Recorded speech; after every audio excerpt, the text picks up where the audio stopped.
Bonjour, je suis Marie-Claude Blanchard-Léard, co-organisatrice de ce cycle sur l'extrême droite.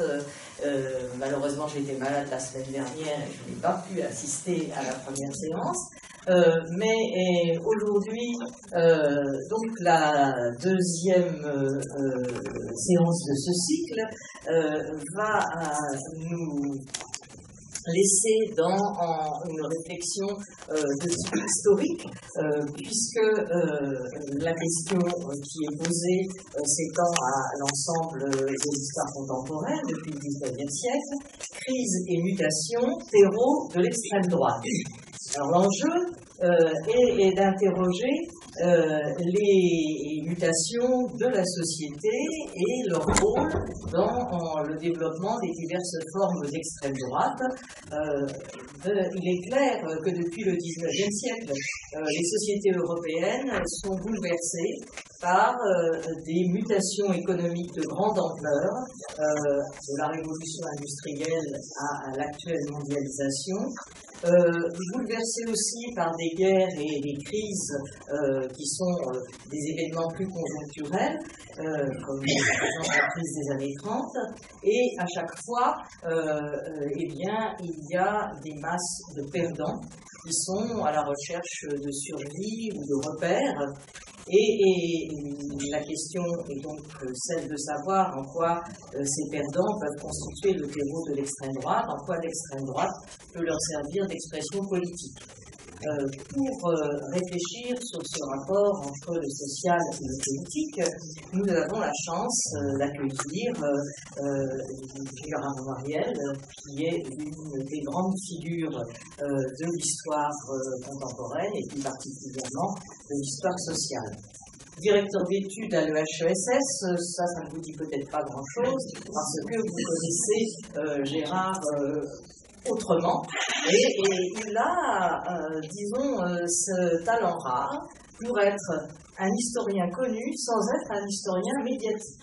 Et c'est quelque chose que je considère comme tout à fait admirable et qui correspond d'ailleurs chez lui à un engagement, mais on y reviendra peut-être. Alors, Gérard est donc connu pour être l'historien de l'immigration, d'abord, avec son livre fondateur, Le Creuset français, en 1988. 30 ans déjà, mais enfin 30 ans, c'est pas si long que ça pour avoir découvert que la France n'était pas seulement un pays gaulois, comme on dirait aujourd'hui, mais un pays d'immigration. Et c'est avec d'autres historiens de cette époque, l'un, bien sûr, des apports de ce creuset français. Mais il suffit de lire le livre pour voir que la réflexion de Gérard Noiriel va bien au-delà d'une simple étude du passé migratoire de la France et en fait il s'agit véritablement d'un travail qui interroge les relations entre immigration, nation et État. Et l'immense bibliographie de Gérard Noiriel, on s'interrogeait tout à l'heure pour essayer de calculer le nombre de livres, mais enfin c'est au-delà de la vingtaine, eh bien, suffit aussi, il suffit de lire cette bibliographie pour s'apercevoir qu'on n'est pas simplement dans le cadre d'une histoire de l'immigration. Gérard est au départ un historien du monde ouvrier et on peut dire que quelque part il a repensé, rénové cette histoire sociale fondée sur le monde ouvrier, d'abord en montrant qu'il était composite justement, avec, c'était le point de départ avec sa thèse Long oui sur long oui, c'est-à-dire sur la classe ouvrière lorraine, long oui immigré et prolétaire, c'est 1984. Et donc, à partir de là, il a fait plusieurs ouvrages importants sur, justement, les ouvriers, l'histoire des ouvriers, en particulier un point histoire, les ouvriers dans la société française, mais à partir de ces objets de recherche qui donnent en fait un point de départ, on va dire, d'une réflexion de l'histoire par le bas, son travail a toujours cherché cherché à comprendre au-delà quelles étaient les relations entre société et État, à relire les rapports de domination en essayant d'analyser en profondeur les liens entre les groupes sociaux et leur expression politique. Alors, ça a été le fondement d'une nouvelle façon d'aborder l'histoire sociale, auquel il a donné le nom de socio-histoire, qui est un dialogue entre la sociologie et l'histoire, un dialogue qui, d'ailleurs, son introduction à la socio-histoire de 2006 est un petit ouvrage bien commode à lire, en fait, il y a là donc cette manière de comprendre comment sont intriquées société, représentation, État et partis politiques. Mais il y a aussi un autre point très important pour lequel, justement, on a sollicité Gérard Noiriel, c'est que toute la façon dont il considère l'histoire est inscrite dans la durée, avec comme perspective le présent, où le passé fait toujours écho au présent. Et donc, c'est bien ce que l'on cherche à faire dans la réflexion sur ce cycle sur l'extrême droite. Et donc, tous ces ouvrages, à commencer par le Creuset français, qui, avec le chapitre qui s'appelle « Trois crises », a pour la première fois proposé une grille de lecture des cycles de xénophobie dans notre pays. Et donc, beaucoup de ces ouvrages sont des ouvrages sur une longue durée. Par exemple, La tyrannie du national, Histoire du droit d'asile de 1793 à 1993. Je dois dire que j'ai un faible pour ce livre, c'est un de mes préférés. Il y a eu aussi Immigration, antisémitisme et racisme en France au 19e, 20e siècle, Discours public, humiliation privée, publié en 2007. Et dans son dernier opus, qui vient tout juste de paraître la semaine dernière, qui s'appelle Une histoire populaire de la France, de la guerre de 100 ans à nos jours, de Jeanne d'Arc à Macron quand même, eh bien, en fait, on retrouve à la fois tout ce qui est la méthode de Gérard, mais en même temps tous les acquis d'une réflexion qui prend des racines cette fois dans une histoire très ancienne du pays. Donc voilà, je vais, sur la base de la question que nous avons posée, prise et mutation terreau de l'extrême droite, laisser la parole à Gérard Noiriel. Merci beaucoup, Marie-Claude. Merci également aux organisateurs de l'Institut populaire de m'avoir invité. Je m'excuse si je parais pas manquer un peu d'entrain ce matin, mais bon, j'étais à Strasbourg, donc je suis Monsieur Leto, et c'est lié effectivement à la promotion de ce livre sur l'histoire populaire de la France, donc, qui intéresse pas mal de monde et qui permet justement de proposer un contrepoint à toute une façon, j'y reviendrai d'ailleurs en conclusion, parce que ça touche aussi aux questions d'actualité, d'utiliser l'histoire à des fins conservatrices, nationalistes, on pourrait dire, parce que ça existe toujours. Donc, effectivement, je crois que l'un des intérêts actuels, évidemment, une réflexion sur la question de l'extrême droite, c'est qu'on est aujourd'hui dans un contexte, vous le savez bien, qui est un peu inquiétant d'un point de vue politique, pas seulement pour la France d'ailleurs, ce qu'on appelle la montée du populisme en Europe, le rejet des migrants, mais pas rien qu'en Europe. Vous voyez ce qui se passe aux États-Unis avec Trump, avec la construction d'un mur contre les Mexicains, etc. Donc, voilà, je pense que l'historien peut, en mettant en perspective dans la durée ces questions-là, montrer à la fois les continuités, mais aussi les changements, parce que les choses se transforment, on ne répète pas toujours la même histoire. Donc moi, c'est un petit peu dans cette perspective-là que je me suis installé. Et là, pour cette séance d'aujourd'hui, donc je ne vais pas parler trop longtemps, je trouve que c'est mieux quand on débat, et comme ça on peut approfondir tel ou tel point en fonction de vos centres d'intérêt. Je vais simplement dresser comme ça un panorama historique de la question donc, qui a été mise à l'ordre du jour, qui effectivement consiste à essayer de voir en quoi l'extrême droite ou, bon, je pourrais définir aussi ce terme, c'est évidemment, je pense que vous en avez pas mal parlé la semaine dernière, mais pour moi, ce sont des partis ou des organisations qui utilisent le nationalisme, c'est-à-dire le nous français, dans le cas de la France, contre eux les étrangers, c'est toujours une structure de ce type-là. Et la figure d'étranger, je vous le dirai tout à l'heure, peut varier selon les périodes. Articulé aussi à un discours sécuritaire, qui toujours met en avant les risques de destruction, de violence. Voilà, ça c'est une logique. Et ça existe aussi, disons, dans d'autres organisations, notamment dans la droite ou dans la tête. Mais la caractéristique de l'extrême droite, c'est de remettre en cause aussi les fondements de la démocratie. Ça, c'est, alors pendant longtemps, on va y revenir tout à l'heure, c'était la volonté d'abattre la République.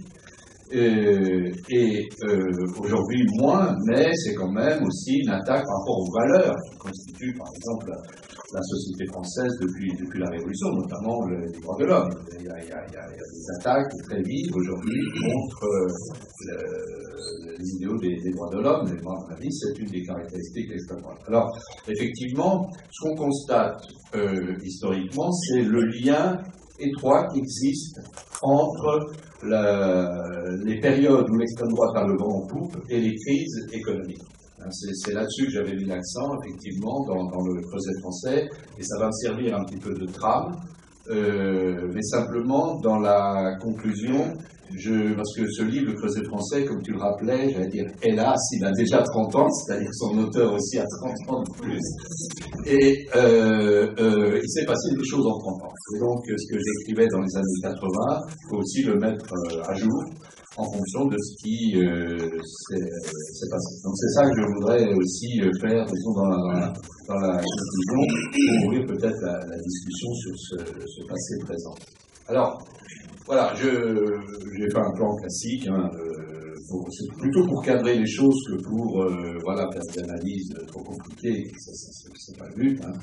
Donc c'est un plan chronologique qui met l'accent, c'est ma première partie, sur ce que je considère comme le moment fondateur pour la naissance de l'extrême droite au sens évidemment moderne du terme, parce que si on remontait dans le temps, on pourrait dire est-ce que Napoléon Ier ne pouvait pas qualifier l'extrême droite, etc. Mais pour moi c'est quand même une expression, un type de comportement, de stratégie, etc., qui est caractéristique d'un moment fondateur de la démocratie parlementaire. Donc c'est ça qui est intéressant à avoir. C'est que pour moi, l'extrême droite, le nationalisme, même les formes contemporaines de racisme, d'antisémitisme, j'en parlais pas mal dans la première partie, sont des pathologies de la démocratie. C'est le système démocratique qui va générer ce type de poison, on pourrait dire, et les renouveler à chaque période de tension, de crise, c'est-à-dire dans les périodes où les citoyens n'ont plus confiance dans la démocratie, où il y a une sorte de découragement, de désenchantement à l'égard de la démocratie parlementaire. Donc ça, je pense qu'on le voit apparaître très tôt, c'est-à-dire dès que vraiment, alors on peut dire la démocratie parlementaire se met en place en France avec la Troisième République. À partir surtout des années 1880, parce que dans les années 1870, vous savez, c'est la République, elle est encore instable, il y a vraiment une bataille là pour imposer le régime républicain, et c'est seulement à partir des années 80 que le régime républicain s'impose. Alors, très schématiquement, qu'est-ce qui caractérise cette période, d'un point de vue à la fois social et politique?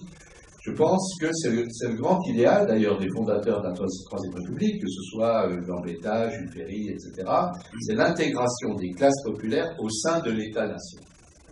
Ça, c'est très important, parce qu'avant, on était encore dans une vision de la société qui était, par exemple, on résumait dans le titre du fameux livre de Louis Chevalier, classe laborieuse, classe dangereuse, c'est-à-dire que les classes populaires étaient vues comme un monde, parfois on utilisait le mot race d'ailleurs, sauvage, étranger. Les paysans, on trouve des textes sur les paysans, y compris chez, par exemple, chez Jules Ferry, quand il était jeune, donc sous le Second Empire, qui présente les paysans comme une race inculte, non civilisée, etc. Donc, et les ouvriers sont présentés comme des sauvages, qui campent aux portes de la cité, enfin toute une série de textes. Et donc il y a cette vision d'une séparation des mondes qui domine, je dirais, les représentations des notables jusqu'à la Troisième République, et la Troisième République s'efforce de pacifier, parce qu'il y a aussi eu la Commune, hein, et la Commune c'est le drame de 70-71, et donc les dirigeants de la Troisième République, qui appartiennent pour la plupart à la bourgeoisie, je dirais, humaniste, marquée par le positivisme, etc., leur but c'est d'intégrer les classes populaires au sein de l'État-nation pour pacifier les relations sociales en France, pour mettre enfin un terme aux révolutions qui s'étaient succédées depuis 89, mais aussi pour pacifier les comportements des paysans. Et ce processus-là, c'est un enjeu majeur. Hein. Il y a la droite de l'époque des monarchistes, évidemment, contre l'égalité de tous les citoyens, etc., se bat fermement contre cela. Et on peut dire que la République va gagner ce combat-là. On peut dire que, voilà, une chronologie trop précise, mais au cours des années 80-90, la bataille est gagnée, c'est-à-dire même les monarchistes se rallient à la République. Bon. Et le combat va se déplacer à l'intérieur de ce schéma où la citoyenneté, c'est-à-dire l'égalité des citoyens devant la loi, est reconnue. Et à partir de ce moment-là, donc, il y a une restructuration complète de l'espace public, de la logique politique. Et c'est ça qui me semble important pour comprendre la matrice qui va permettre l'émergence de l'extrême droite. Alors, bon, ça je ne veux pas non plus trop développer, mais faut bien voir que jusqu'à la Troisième République, on pouvait parler de nation française, mais l'État lui-même ne pénétrait pas profondément dans la société. L'État était encore, on dirait, en surface. Donc, la France était vraiment encore un pays une société de petits pays, cloisonnés. Et on voit bien que dans les conflits qui existaient, il y a une thèse qui a été écrite là-dessus, dans les conflits du travail, qui opposaient les travailleurs entre eux, c'était pas principalement la question de la nationalité qui primait, mais le fait qu'ils ne soient pas du coin. Hein, c'est vraiment le critère de la domiciliation était très important. Hein. Les ouvriers pouvaient revendiquer d'avoir une priorité sur le marché du travail parce qu'ils habitaient la commune, etc. Les bureaux de bienfaisance étaient organisés aussi sur une base communale. Et quand il y avait des mendiants ou des vagabonds qui arrivaient dans une ville pendant les périodes de crise, eh bien, on les rapatriait, on les expulsait vers leur village d'origine, là où ils étaient nés. C'était le devoir de la paroisse de prendre soin. Bon. Donc il y avait toute cette logique-là. Autre élément important, c'était qu'à l'époque, jusqu'à la fin du Second Empire, il existait les passeports à l'intérieur, les livrets ouvriers, qui, par le fait, canalisaient les déplacements des citoyens français à l'intérieur même de la France. Bon. Pour justement empêcher les pauvres d'aller dans les villes. Donc il y a tout ce schéma-là qui était multiséculaire, hein, qui a persisté jusqu'à la fin du Second Empire. Et c'est ça que la Troisième République a voulu rompre. Donc il y a un principe qui est un citoyen, il a le droit de circuler librement à l'intérieur de son territoire. Les droits sociaux, pas très nombreux à l'époque, mais doivent être les mêmes pour tous, à partir du moment où on est français. Donc, conséquence de cela, eh bien, il a fallu savoir très précisément qui était français et qui n'était pas français. Parce qu'auparavant, alors bien sûr, il y avait déjà des codes civils, moi ce que j'appelle la qualité de français. Je distingue qualité de français et nationalité. La qualité de français, c'était déjà quelque chose qui avait été relativement fixé, mais ça n'avait pas d'importance, ça avait plutôt de l'importance dans le droit civil, dans le droit privé, pour les héritages, etc. Mais à cette époque-là, enfin jusque dans les années 80, les étrangers qui vivaient en France, et ils étaient nombreux déjà, hein, notamment dans le Nord, avec des Belges, dans le Sud-Est, avec les Italiens, dans les Espagnols, etc., eh bien, ils avaient la possibilité de récuser la qualité de français à leur majorité. Donc, on avait comme ça des sortes de communautés un peu mixtes, où à chaque fois que les jeunes devenaient adultes, ils disaient « moi je ne suis pas français ». Et bon, les statistiques, on n'en a pas beaucoup, mais montrent qu'il y avait presque 90% qui disent ça. Quand on dit que les immigrés d'autrefois étaient tous des grands amoureux de la France, non, parce qu'il y avait un intérêt économique majeur. Être français, ça veut dire quoi? À l'époque, ça veut dire aller faire le service militaire qui pouvait durer 3, 6, 9 ans si vous tiriez un mauvais numéro, etc. Donc c'est ça qui a d'ailleurs suscité du mécontentement, parce qu'ils étaient souvent du même village, ils étaient nés là, ils étaient complètement intégrés par ailleurs, ils bénéficiaient des bureaux de bienfaisance, et puis quand il fallait aller défendre la France, l'armée, ils disaient « ah ben non, moi j'y vais pas, parce que voilà, je suis pas français », ils refusaient la nationalité. C'est ça, la Troisième République a donc, il y a eu un très long débat dans les années 80, et ce qui a abouti à la loi de 1889 sur la nationalité française. Cette loi, dont nous sommes de vérité, puisqu'en gros, ça n'a pas beaucoup changé. Le code de la nationalité, qui combine un peu ce qu'on appelle le droit du sang, le droit du sol, bon, est resté le même. Mais ce qui, moi, je trouvé le plus intéressant dans cette loi, c'est un article de la loi qui n'est pas forcément beaucoup discuté, c'est le double ius soli. C'est-à-dire que désormais, les enfants nés en France, de parents eux-mêmes nés en France, sont automatiquement français à la naissance. Ça a été un changement majeur. Et ça a fait beaucoup, d'ailleurs, ça a suscité des protestations en Italie, en Allemagne, etc., parce que ces pays-là qui étaient plutôt tournés vers le droit du sang, disons, la filiation, parce qu'ils avaient beaucoup d'émigrés à l'extérieur, ont considéré qu'on leur annexait des populations. Il y a déjà un enjeu, là, important, d'annexion par un État d'une population. Donc, vous voyez, à partir de ce débat sur la nationalité, eh bien, il y a un changement majeur qui s'est produit parce que désormais, le clivage central, ça a été français-étranger. L'intégration, vous voyez, des classes populaires au sein de l'État national a créé socialement une communauté nationale, un intérêt national, puisque si on se disait français, on avait des avantages par rapport aux autres, etc., etc. Donc ça, pour moi, c'est quelque chose de vraiment tout à fait fondamental. Parce que, évidemment, ça va restructurer aussi le débat politique. Et, du coup, comme en même temps, il faut le souligner, les années 1880, c'est une époque de crise, qu'on a appelée la Grande Dépression. C'est la première grande crise du capitalisme. Et cette grande crise capitaliste a complètement déstabilisé le pouvoir républicain. Parce que les républicains, notamment Jules Ferry, c'était des libéraux. Libéraux à tous les sens du terme. Au niveau des idées, du débat, de la culture, de l'éducation, mais aussi au niveau économique. Donc, au tout début de la Troisième République, il y a un prolongement finalement de la logique libérale qui s'était mise en place avec Napoléon III, dans la deuxième partie du règne de Napoléon III, dans les années 1860. Et ce libéralisme, eh bien évidemment, il va générer, comme à chaque fois, par exemple, la loi de libre-échange avec l'Angleterre, en 1860 et de la Belgique, bien fait qu'il n'y a plus de droit de douane, donc il y a les produits anglais qui étaient déjà fabriqués dans des usines, vous voyez, où le coût était réduit, etc., vont inonder la France, de même sur le plan de l'agriculture, etc.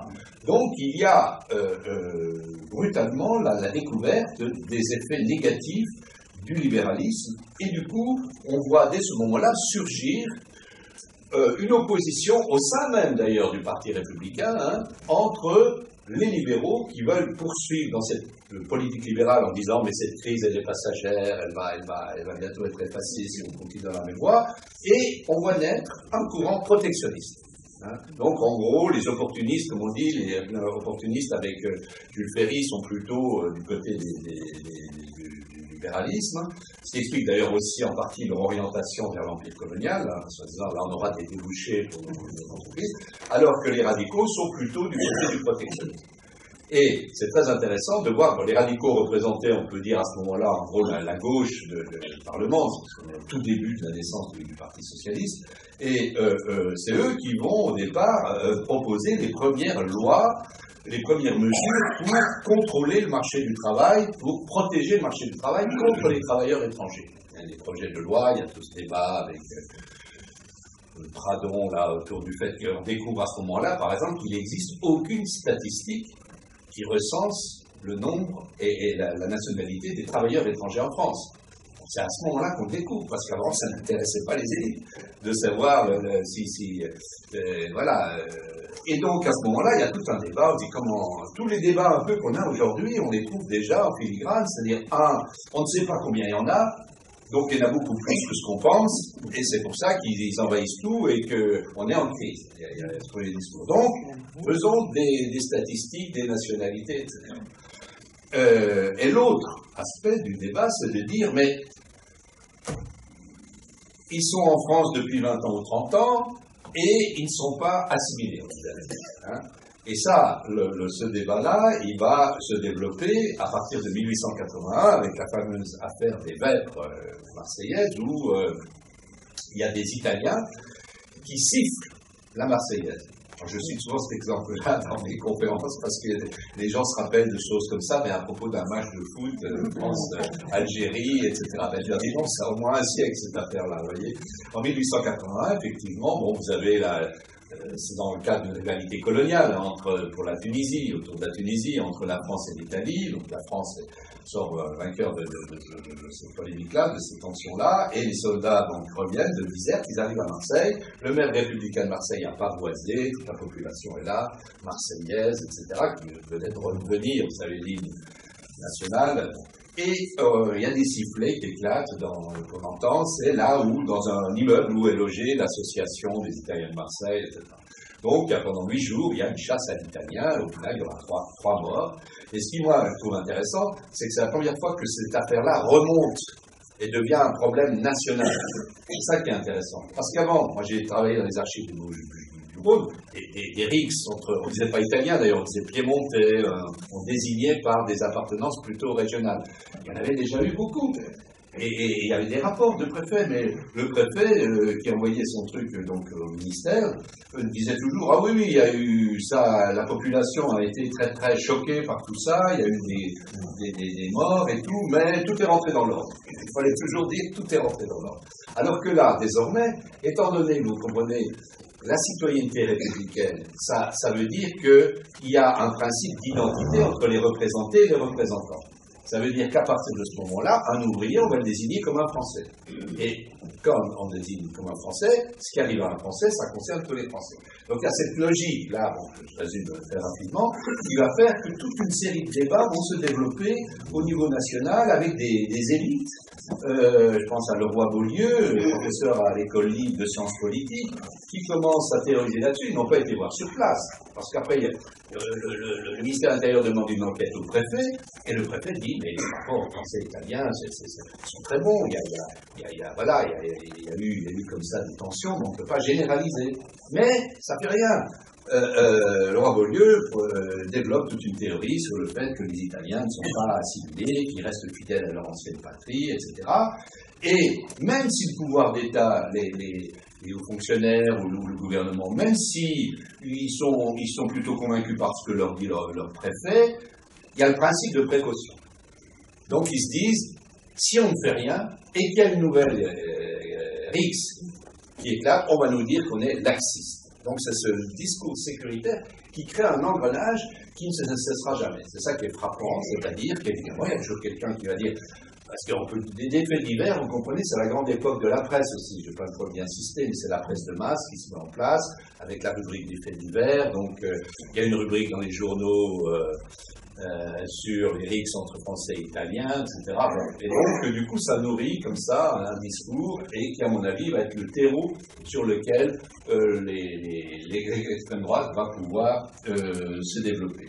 Donc, évidemment, il faut parler aussi de l'émergence du mouvement ouvrier, ou la renaissance du mouvement ouvrier. Évidemment, le mouvement ouvrier était né avant, mais je dirais auparavant, c'était plutôt les artisans des villes, hein, dans la logique depuis la Révolution française, le Faubourg Saint-Antoine, etc. Et là, ce qui se passe à partir des années 80, avec l'apparition des grandes usines, en Lorraine dans la sidérurgie, mais les mines, etc., c'est l'émergence d'un nouveau prolétariat qui va focaliser l'attention parce qu'il est concentré, parce qu'il est revendicatif, et parce qu'il va commencer à être représenté par de nouveaux partis politiques, notamment un cette époque-là, le Parti ouvrier français, qui est le premier parti marxiste, dirigé par Jules Guesde, qui est fortement implanté dans le nord de la France, et qui va proposer une interprétation de la crise économique, qui est une interprétation marxiste, c'est-à-dire fondée sur la lutte des classes, en disant, si les Français sont aussi malheureux, c'est la faute des patrons, buveurs de sang, c'est l'expression de l'époque. Il y a une logique, évidemment, de dramatisation qui se nourrit quand même d'événements réels. Parce que, je vous rappelle, 1891, le drame de Fourmi, où vous avez le 1er mai, donc des ouvrières et des ouvriers qui défilent dans une région qui est en crise, des usines ferment, etc. Et la troupe tire, ça fait 8 ou 9 morts. Donc, et ça va être un élément dont on appelle le martyrologue prolétarien extrêmement important. Il va y avoir des chansons ouvrières, ça va donc marquer les esprits et conforter cette idée d'un patronat sanguinaire. Bon, d'autres éléments s'ajoutent à ça, quand vous voyez les drames de la mine, il y a des accidents des mines extrêmement forts. Bon, la plus forte, c'est à Courrières en 1906, où il y a 1200 mineurs qui meurent. Donc, imaginez le drame que ça représente. Et donc tout ça, ça alimente une résistance de classe. Donc c'est le schéma de la lutte des classes. Et le nationalisme, l'extrême droite va aussi se développer pour contrer ce discours-là. Parce que vous comprenez le discours de la lutte des classes, qu'est-ce qu'il fait? Il dénonce les inégalités économiques. Il dénonce les patrons qui s'enrichissent et le prolétariat qui s'appauvrit. Et comme les grands journaux sont tous tenus par des capitalistes, évidemment, c'est pas ça qu'ils vont encourager. Bon, je schématise un petit peu, hein, mais... Donc il y a tout un mouvement dans la société qui est dominant, je crois, à chaque époque, qui est alimenté par les nantis, par les privilégiés de la société, qui visent à trouver ou à développer d'autres champ de bataille. Mais le problème, si vous voulez, c'est qu'il faut un schéma de la même structure, c'est-à-dire il faut dire qui est coupable, qui est responsable, quels sont les ennemis du peuple, donc qui il faudrait éliminer, et quelles solutions faut trouver pour que le peuple français devienne enfin heureux, etc. etc. Ce schéma-là, qui évidemment, par exemple, je travaille un peu là-dessus, on voit bien dans la mouvance socialiste, vous avez les théories de Marx, qui sont très sophistiquées, évidemment, qui sont très complexes, elles sont popularisées, elles sont traduites dans un langage populaire pour qu'elles puissent toucher les ouvriers qui ne vont pas lire le Capital. Donc il y a toute une stratégie aussi d'appropriation, de mise en récit, qui est efficace parce qu'elle s'associe à des luttes sociales concrètes dans les usines, dans les quartiers, etc. Donc ça, le mouvement, vous voyez, Michel Perrault l'a montré, maintenant aussi, c'est avant 14, il a une force très grande. En 1906, il y a le thème de la grève générale, qui est extrêmement fort. Souvent, les grèves sont très longues, parce que les ouvriers ne sont pas encore complètement coupés du monde rural. Donc, ils vont bénéficier du soutien des paysans. Voilà. Donc, il y a là une culture de la grève, une jeunesse de la grève, c'est le titre d'un livre de Michel Perrault, qui est très présent. Donc, voilà, sur l'échiquier politique, il y a une volonté de contrer ce discours, qui est un discours révolutionnaire, qui prône la suppression de la démocratie pour la remplacer par le socialisme, le communisme, etc. Et donc l'extrême droite va finalement copier assez fortement ce schéma, mais en changeant les acteurs. Hein. Au lieu de dire c'est la faute des patrons, on va dire c'est la faute des étrangers. Dans ce cadre-là, je crois que l'un des personnages qui a joué un rôle majeur dès le début, c'est Édouard Drumont. Édouard Drumont, alors j'en parle un petit peu dans un article, je vous dis ça entre parenthèses, mais qui va paraître aujourd'hui dans Le Monde, hein, puisqu'on m'a demandé de faire une analyse des derniers bouquins d'Éric Zemmour. Donc, voilà, j'ai essayé de montrer qu'il y avait du Drumont dans sa rhétorique. Hein.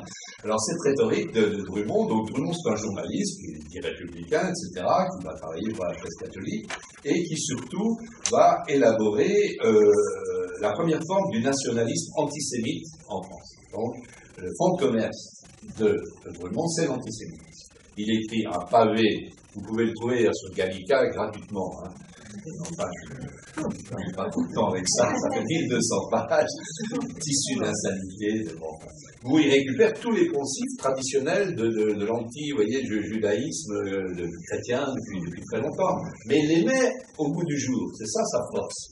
Parce que dans une société où désormais la plupart des ouvriers, des paysans lisent le journal, ou se font lire le journal.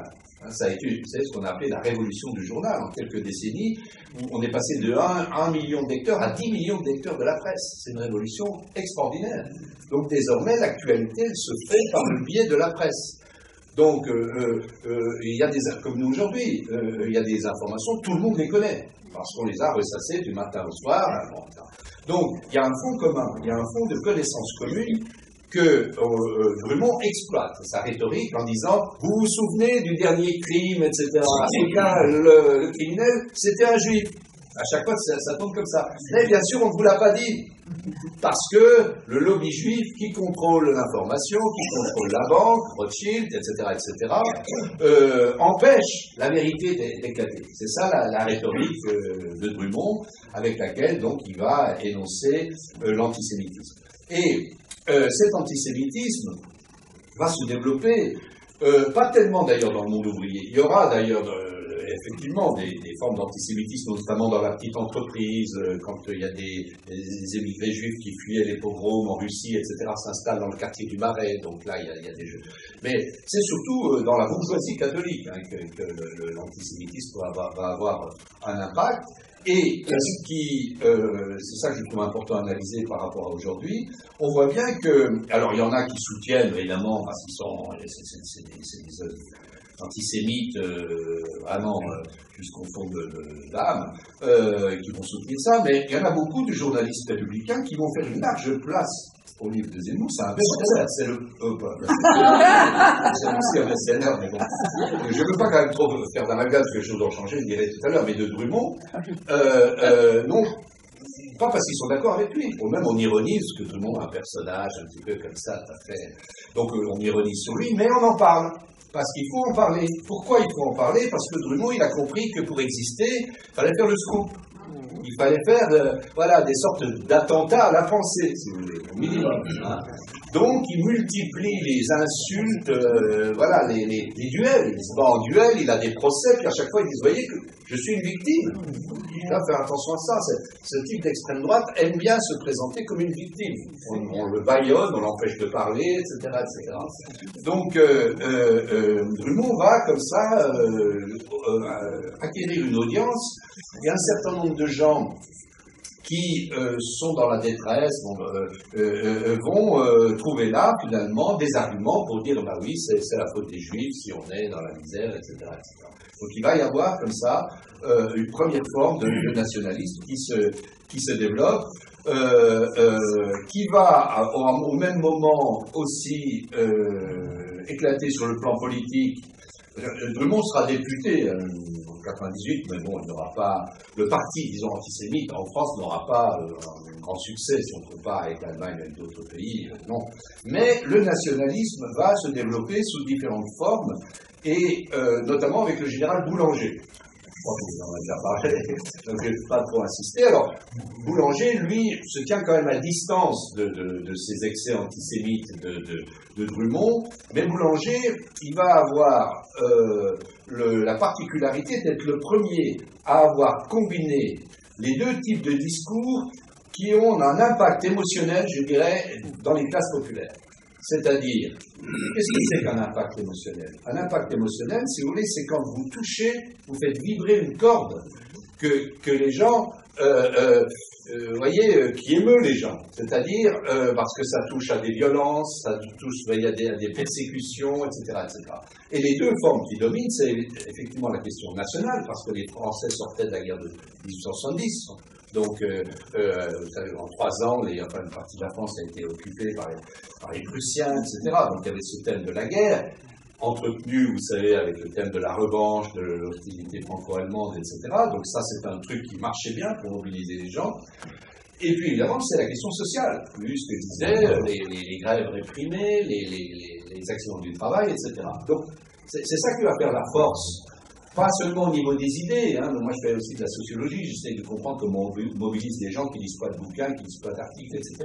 Je crois que la mobilisation populaire, d'un grand nombre de gens, elle se fait aussi quand on peut toucher des choses qui les émeuvent. Donc ça va être le social et le national qui vont être les deux grands critères qui vont finalement polariser à partir des années 80 la vie politique française, mais que Boulanger va essayer de combiner dans une forme initiale on pourrait dire, de national-socialisme. Alors le terme est tellement aujourd'hui évidemment rattaché au nazisme qu'on hésite à l'employer. En fait, Boulanger, c'est ça. Boulanger, il est très populaire chez les ouvriers. Il est très populaire, à la fois parce que on l'appelle le général de la revanche. Vous savez, c'est lui qui a deux doigts de vouloir l'affaire Schneebeli, etc., de vouloir relancer une guerre. C'est pour ça d'ailleurs qu'il a été écarté de son poste de ministre des armées, faire une guerre avec l'Allemagne. Donc, il y a beaucoup de gens qui s'identifient à ce personnage qui n'a pas peur, un grand soldat viril, parce que il y a aussi la domination masculine dans tout ça, vous voyez bien, j'en parlerai peut-être pas beaucoup aujourd'hui, mais c'est quand même ce monde d'hommes, de militaires, qui s'impose. Voilà.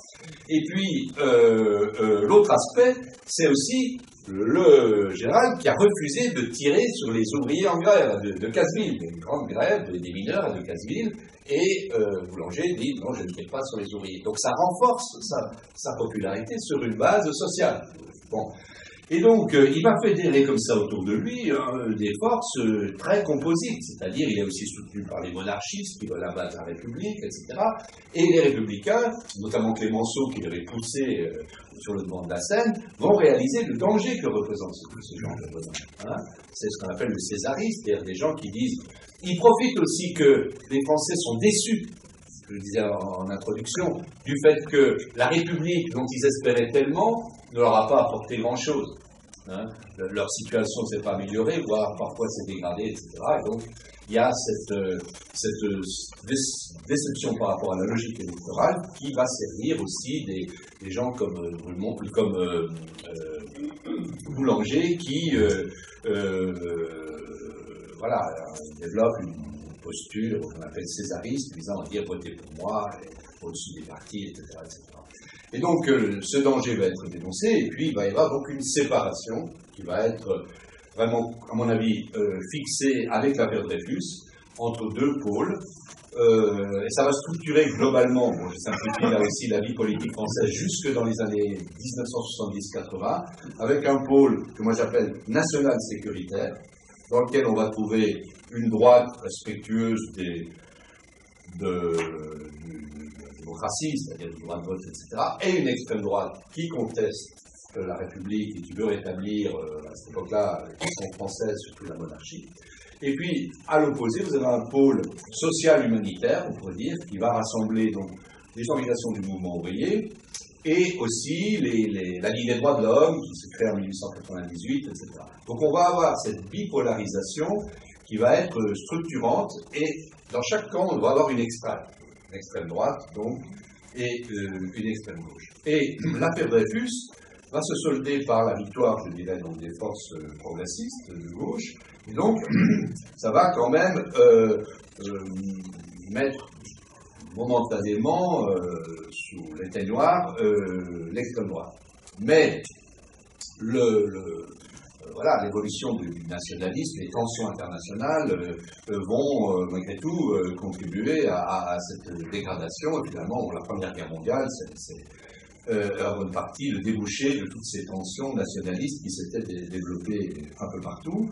Et on va donc arriver comme ça à une deuxième phase, que je vais vous là sur la première partie, qui est donc le renouveau de l'extrême droite au cours des années 30. Alors, là aussi, si vous voulez, on voit quand même à nouveau le lien entre le retour en force de cette extrême droite et la crise économique, puisque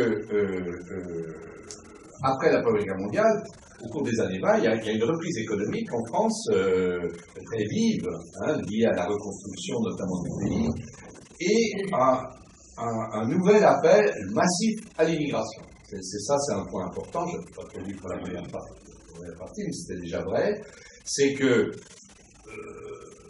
l'industrie française ne peut pas la grande industrie surtout, ne peut pas se développer sans un apport massif d'immigrants.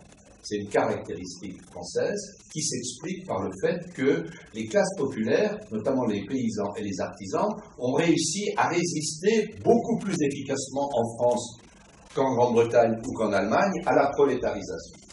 Il existe en France beaucoup de petits propriétaires, de travailleurs indépendants qui ne veulent pas devenir des prolétaires au fond de la mine. Voilà. Donc, il y a une nécessité pour le développement du capitalisme français. Ça a été étudié, je pense, à la thèse de Roland Trempé, par exemple, sur le mineur de Carmaux, où il y a des commandes avant 14 très grandes pour l'industrie minière, mais il n'y a pas assez d'ouvriers. Donc, ils se battent les flancs pour aller en chercher en Italie, en Afrique du Nord ou ailleurs, vous voyez.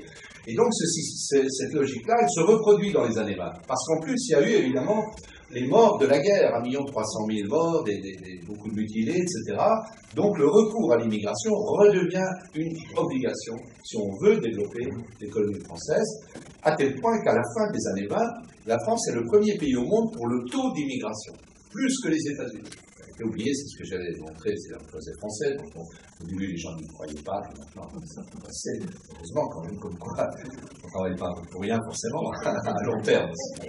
Et donc dans cette période-là, évidemment, l'extrême droite, bon, elle est toujours présente, mais elle est moins active.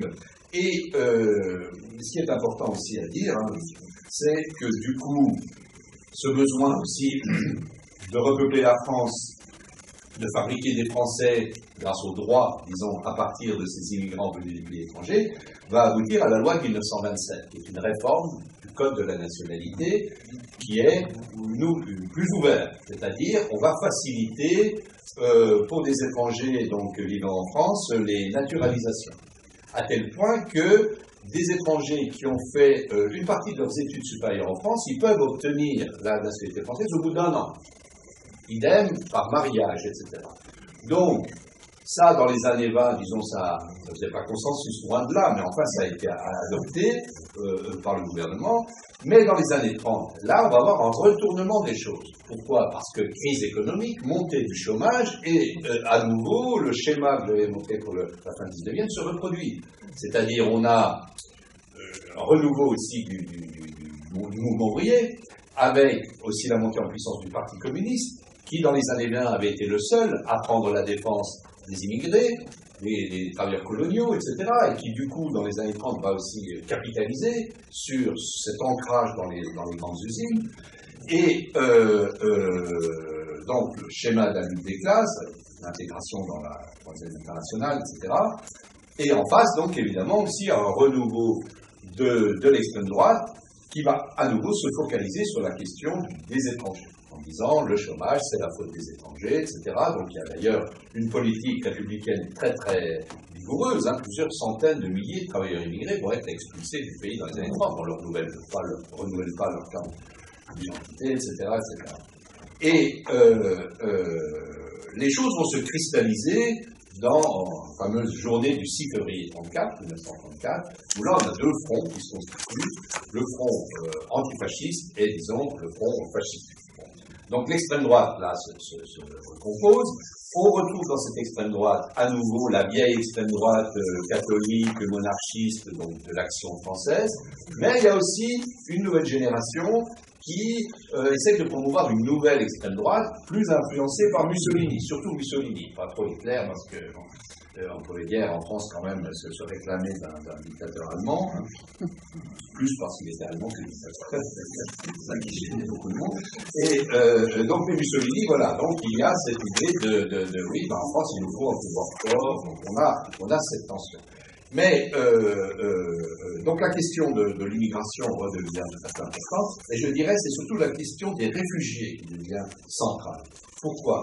Parce qu'effectivement, comme on est dans un contexte politique au niveau européen extrêmement dramatique, puisqu'on voit monter des régimes totalitaires un peu partout. En Allemagne, bien sûr, mais en Italie, et puis après en Espagne avec Franco, etc., etc. Donc, vous avez les victimes de ces persécutions, là, cherchent refuge, et un certain nombre d'entre eux vont donc venir en France. C'est l'enjeu d'une bataille très importante, mais elle va se radicaliser lorsque, justement, un certain nombre de gens qui appartenaient aux classes moyennes, notamment des médecins et des avocats, ayant fui le nazisme en Allemagne, Autriche, etc., viennent en France et au bout d'un an, ils peuvent avoir la nationalité française, donc ils peuvent exercer ces professions-là. Et donc, des avocats, par exemple, c'est des avocats qui se croyaient bien à l'abri parce qu'ils disaient, nous, on est français, on ne veut pas être concurrencés par les étrangers. Cette concurrence, ils la voient arriver, puisque désormais, voilà, il y a des gens... Donc ça va être très, très important dans le renouveau de l'antisémitisme et de la xénophobie dans la France des années 30. Et moi, je dis que le basculement vers Vichy commence avec le basculement de ces classes moyennes, professions libérales, qui avaient soutenu la République au début de la Troisième République, dans les années 1880, il y avait dans ces classes professions libérales un soutien, et qui basculent donc vers la droite, vers l'extrême droite. Et c'est là d'ailleurs, c'est dans ces classes-là qu'on va voir émerger les théories, on peut dire, racistes, explicitement racistes. Chez, par exemple, des médecins comme Martial, René Martial.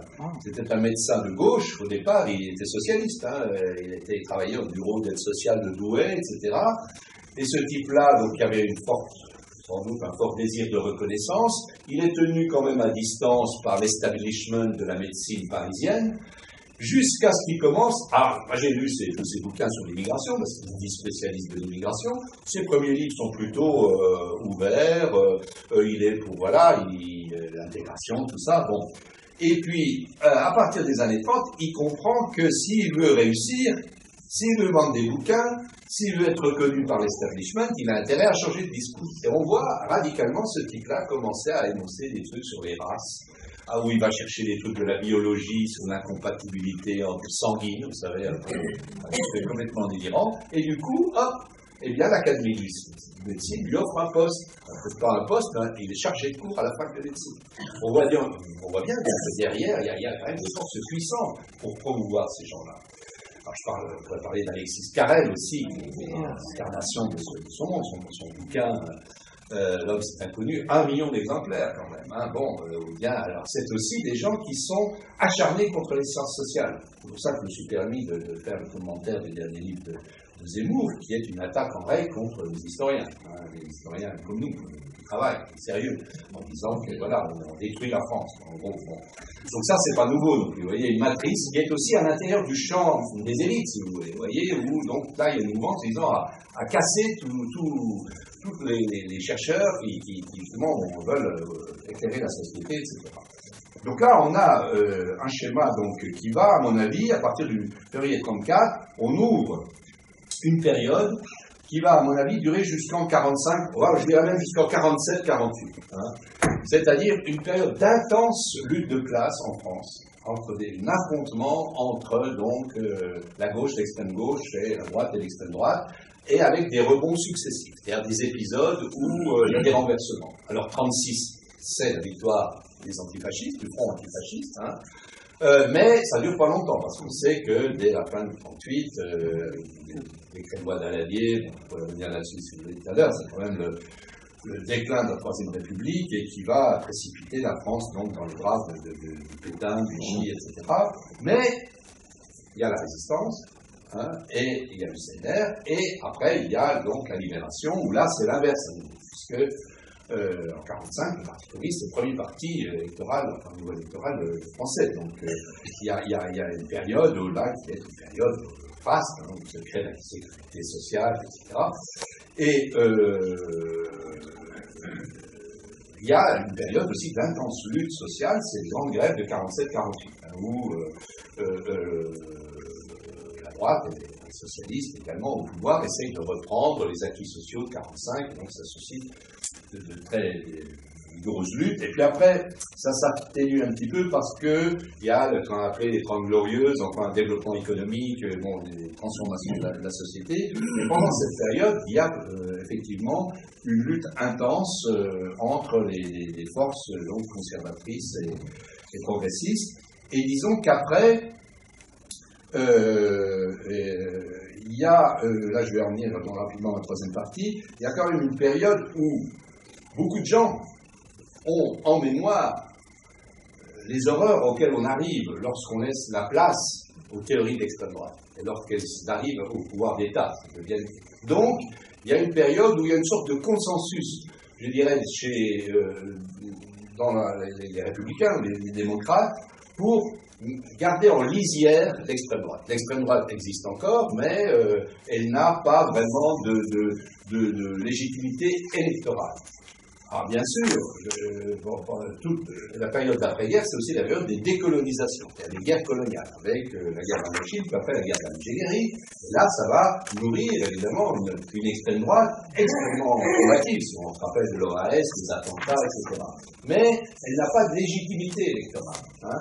Et c'est ça qui, je trouve intéressant d'analyser, c'est que ça va changer à partir des années 1980. Donc ça, c'est la troisième période, à mon avis, de renouveau de l'extrême droite, et on retrouve un schéma, justement, comparable à celui des deux précédents, c'est-à-dire, qu'est-ce qui se passe à partir du milieu des années 70, on a de nouveau une nouvelle crise économique, la fin, donc, d'un schéma de développement, etc., montée du chômage, ça, inutile d'insister, et donc, à nouveau, la nécessité d'avoir des explications. Qui est responsable de ça? Que faire pour améliorer les choses, pour résoudre les problèmes, etc.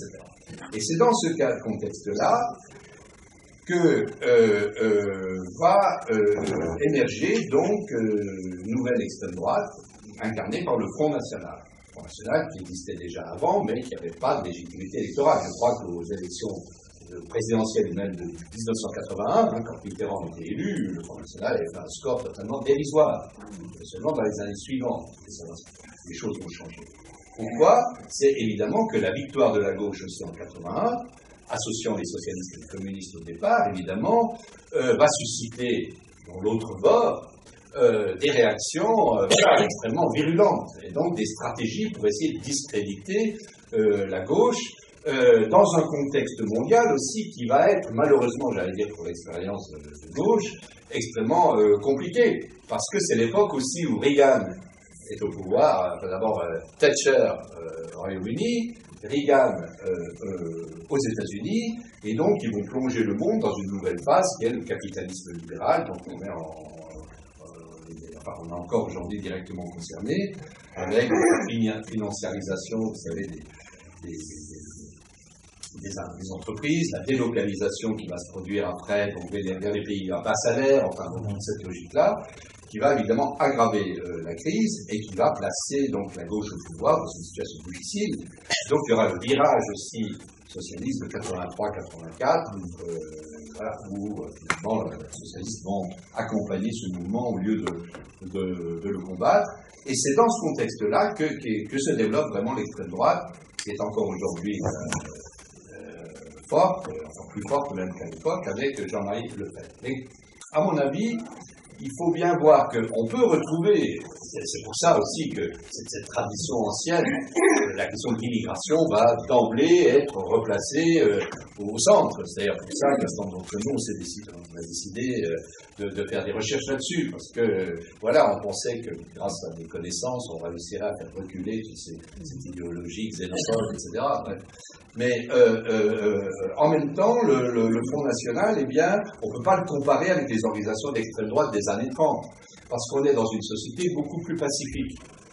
J'insiste souvent là-dessus parce que les gens ne veulent pas me croire.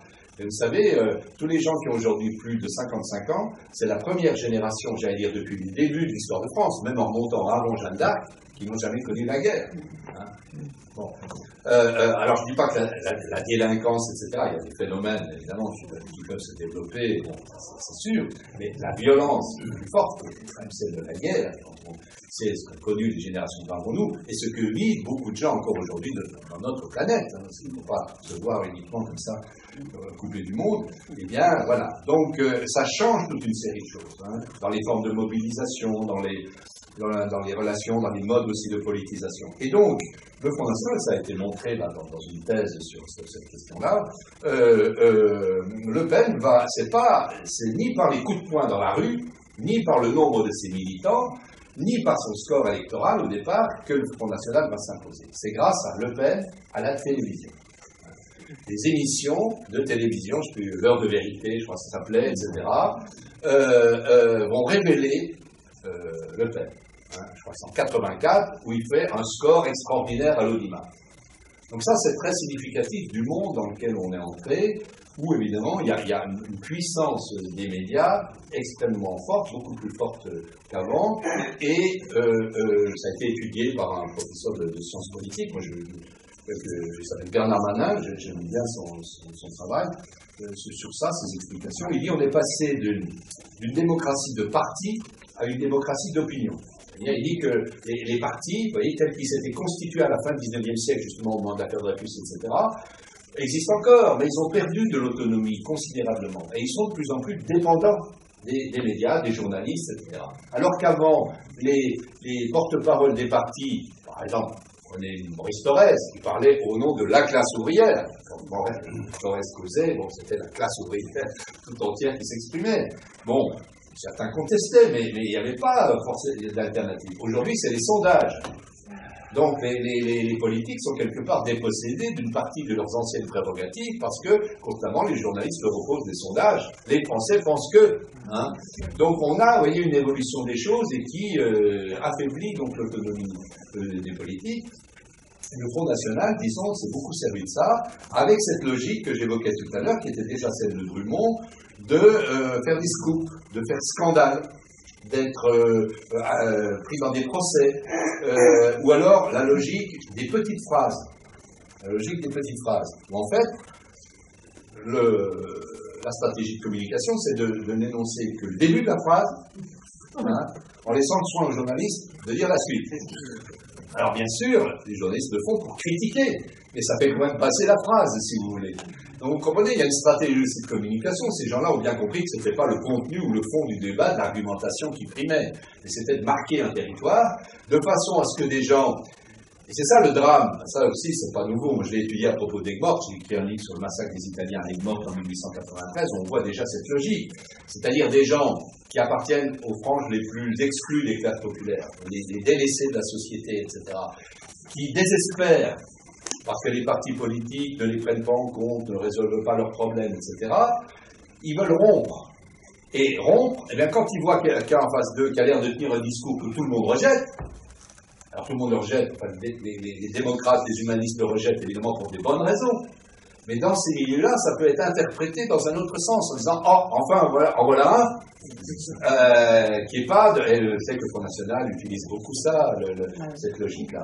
Et donc, le Front National, à mon avis, a récupéré ce qu'on appelait la fonction tribunicienne du PC. Parce que le PC, à une époque, dans les années 50, 60, remplissait ce schéma. Bon, on sait, même dans les années 70, Georges Marchais, par exemple, son fameux « Taisez-vous et le cabache », c'était une manière, voilà, de scandaliser un peu le Landerneau, mais en même temps, bon, bah, les prolos disaient « Enfin, hein, il boucle son clapet à celui-là, etc. » Et c'est ce type de réaction-là, de classe, qui aujourd'hui peut être récupéré par tous ceux qu'on appelle, un terme qu'il faudrait définir plus précisément, mais les populistes. Et donc, je vais m'arrêter là. Moi, ce que je pense, c'est que, pour des raisons historiques, la France a été peut-être le premier pays où ce nouveau type d'extrême droite a surgi pour occuper une place importante dans l'espace public, mais qu'aujourd'hui, eh bien, ça a tendance à se développer un peu partout. C'est-à-dire qu'on voit en Europe ce schéma-là se développer, et donc ça nous pose le problème, effectivement, de comment réagir. Est-ce que les vieux logiciels du passé sont encore efficaces? Est-ce qu'il ne faut pas aussi s'adapter à cette nouvelle société et à ces nouveaux discours? Je crois que c'est ça la question qui nous est posée à tous. Elle concerne les chercheurs, mais elle concerne aussi et surtout les citoyens français. Voilà, je vous remercie.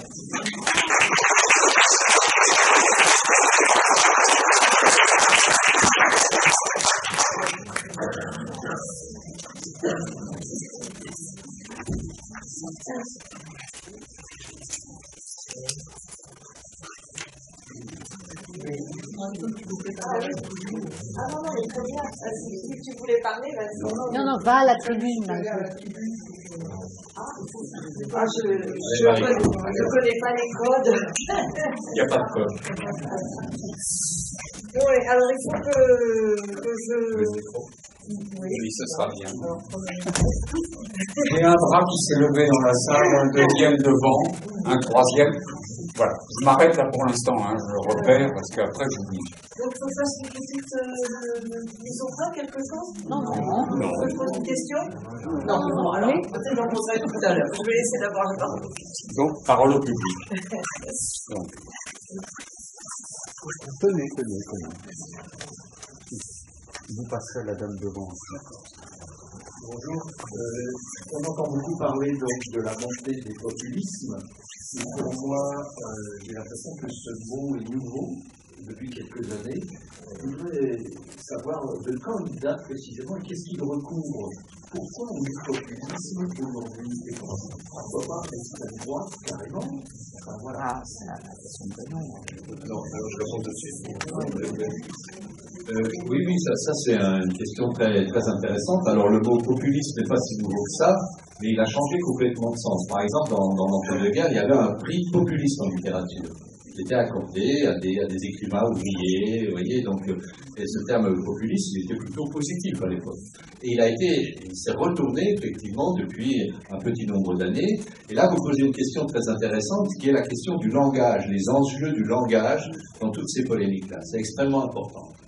Moi, je l'avais analysé par rapport à l'immigration. Par exemple, aujourd'hui, on va dire migrants. Pourquoi on dit migrants et pas immigrants? Pourquoi pas réfugiés, etc. Tout ça, évidemment, c'est des enjeux politiques. Et populisme, effectivement, c'est pour ne plus dire nationalisme ou extrême droite. Et du coup, le terme populisme, il sert à dire des choses complètement contradictoires. C'est-à-dire que des gens qui sont aujourd'hui mis sur la touche, issus des classes populaires, s'ils revendiquent, on dit qu'ils font du populisme. Vous comprenez? Donc voilà, c'est une machine aussi de guerre pour empêcher les gens de pouvoir s'exprimer s'ils ne sont pas dans les codes qui sont considérés comme corrects, etc. Donc c'est pour ça que c'est un terme, moi j'essaie de ne pas trop l'employer, mais parfois c'est tellement dans la tête des gens maintenant, parce que ça ressort tous les jours, que voilà, je crois qu'il vaut mieux rester fidèle à un vocabulaire plus précis pour désigner les choses. Est-ce que ça ne reflète pas la perte de vitesse des partis politiques globalement et que dans ces populismes, on retrouve finalement des gens à la base de gauche? Voilà, oui, alors il y a tout cet affaiblissement effectivement qui s'explique par de nombreux facteurs, des organisations de gauche par rapport au type de discours, le type d'impact qu'ils peuvent avoir dans la société, et effectivement, pour moi c'est assez dramatique, parce que les alternatives que les gens pouvaient avoir, comme je le disais tout à l'heure, en disant, au lieu de dire c'est la faute de l'étranger, dire c'est la faute du patron, elles s'affaiblissent aujourd'hui, quoi, et donc du coup ça laisse une place plus large à la xénophobie, au rejet de l'autre. Non. Oui, moi je suis étonnée parce que dans la crise de l'Aquarius aujourd'hui, il y a une frilosité évidente de la France, mais aussi je suis frappée de voir que les gens qui ont connu les bateaucages pendant la guerre, où les Juifs étaient refoulés des frontières, et le CRIF, qui est toujours le champion de la défense, de la lutte contre l'antisémitisme, ce sont des gens qui ont accueilli à bras ouverts Netanyahou quand il est venu en France, et il y a un brouillage là entre l'opposition à la migration et la lutte contre l'antisémitisme que je trouve extrêmement inquiétante. Oui, ben ça c'est vrai que c'est aussi pour ça que l'histoire est utile, de rappeler que les gens aujourd'hui qui sont les premiers à fermer les frontières, souvent ils descendent de familles qui ont été accueillies 50 ans avant, dans une situation où la France, la société française était beaucoup moins riche finalement qu'elle ne l'est aujourd'hui, et que donc, et qu'il n'y a pas plus, même moins, on pourrait dire aujourd'hui, de migration, parce qu'il y a tout un fantasme sur l'envahissement, vous savez. Donc, voilà, c'est en ça qu'on peut avoir un rôle civique, c'est peut-être de rappeler ces vérités à ceux qui ont tendance à nous oublier. Mais vous savez, voilà, il y a des aveuglements politiques là, qui sont tellement forts aujourd'hui qu'on a du mal à passer ces idées-là, malheureusement. Oui, bonjour. Je prends la parole longtemps pour faire un commentaire, mais pour vous délivrer, je pense, une information importante. Je suis abonné à une revue qui a pour nom Géohistoire. Il y a 4 parutions par an sur des sujets divers, que je trouve très intéressants, très bons textes, très belles photos. Alors il se trouve que l'année dernière, un numéro est paru sous le titre Histoire de l'extrême droite française. Ça m'a beaucoup éclairé, ça va jusqu'à Le Pen. Hein. Et je conseille vivement, pour autant que la revue soit encore disponible, de l'acheter. Voilà. Publicité gratuite, je vous remercie.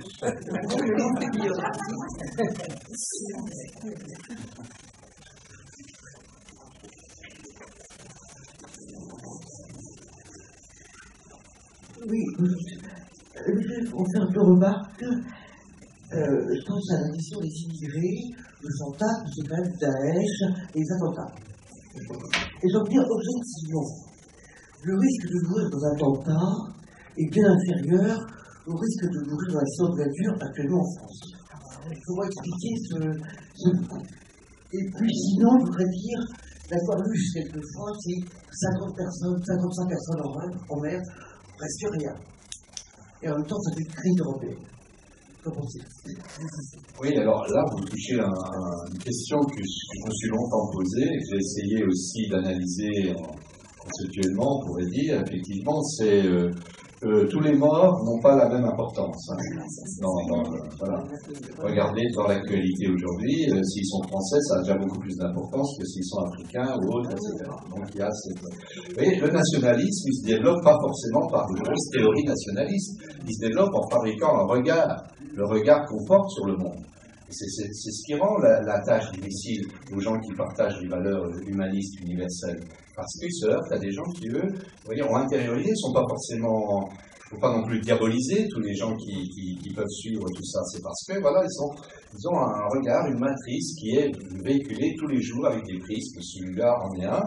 Un autre, c'est justement ce que vous disiez, c'est-à-dire que, et ça c'est encore plus flagrant aux États-Unis, où on sait qu'il y a beaucoup plus de morts dans les fusillades entre Américains, hein, tous les jours, que des terroristes, etc. Mais c'est presque banalisé aujourd'hui. Les Américains s'entretuent entre eux, je crois qu'il y a 12 000 morts par an, etc. Et pour les accidents de la route, c'est encore plus vrai. Même pour la criminalité, je crois qu'il y a un auteur, je crois qu'il est canadien d'origine, qui a travaillé sur ces questions-là pour montrer qu'on était dans des sociétés de plus en plus pacifiées, qui disait les crimes, la plupart du temps, ça se passe à l'intérieur des familles. Hein. C'est pas les terroristes, etc. Mais la qualification politique, voilà, c'est parce que c'est qualifié politiquement. C'est ça qui en fait l'importance. Donc c'est pour ça que vous voyez très bien quand parfois il y a des crimes, etc., les journalistes, est-ce qu'on va pouvoir qualifier ça de terroriste? Ah ben si on ne peut pas dire que c'est des terroristes, bon, ils n'en parlent pas. Mais dès qu'ils vont pouvoir faire d'une manière ou d'une autre un lien, voilà, parce que c'est constitué politiquement. Et pourquoi on pourrait dire, bah alors ces journalistes-là, c'est horrible, c'est des sous-mains de Le Pen, etc. Non, c'est parce que eux, ce qui compte, c'est l'audience, l'audimat. Voilà. Et donc, ils sont en concurrence les uns avec les autres. Hein. Et donc, depuis le développement des chaînes d'info continue, ça s'est considérablement aggravé. Et donc, ils se disent, il y a un pouvoir d'identification. Si on construit politiquement, les gens vont se dire, ah oui, ça pourrait m'arriver à moi. Bien sûr, quand on prend sa voiture, on peut se dire aussi, ça pourrait m'arriver à moi. Sauf qu'on se considère sans doute comme un conducteur tellement supérieur aux autres, que voilà, il doit y avoir des mécanismes comme ça, mais donc il y a cette dramatisation, et là, moi je suis remonté jusqu'à Aristote pour analyser ça. Hein. Aristote, l'analyse qui fait de la tragédie, ça fonctionne tout à fait. Hein. Les formes d'identification, la catharsis, par exemple, comment on est soulagé parce que c'est pas nous, hein, etc.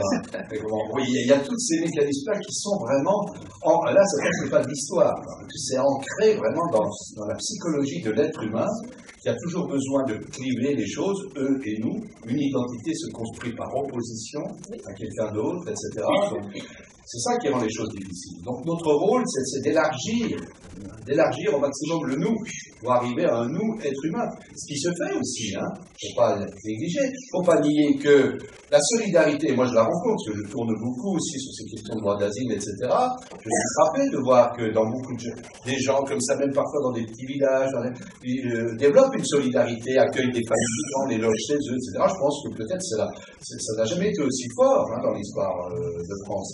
Parce que c'est aussi lié aux informations qu'ils ont quand ils voient des enfants qui noyés, etc.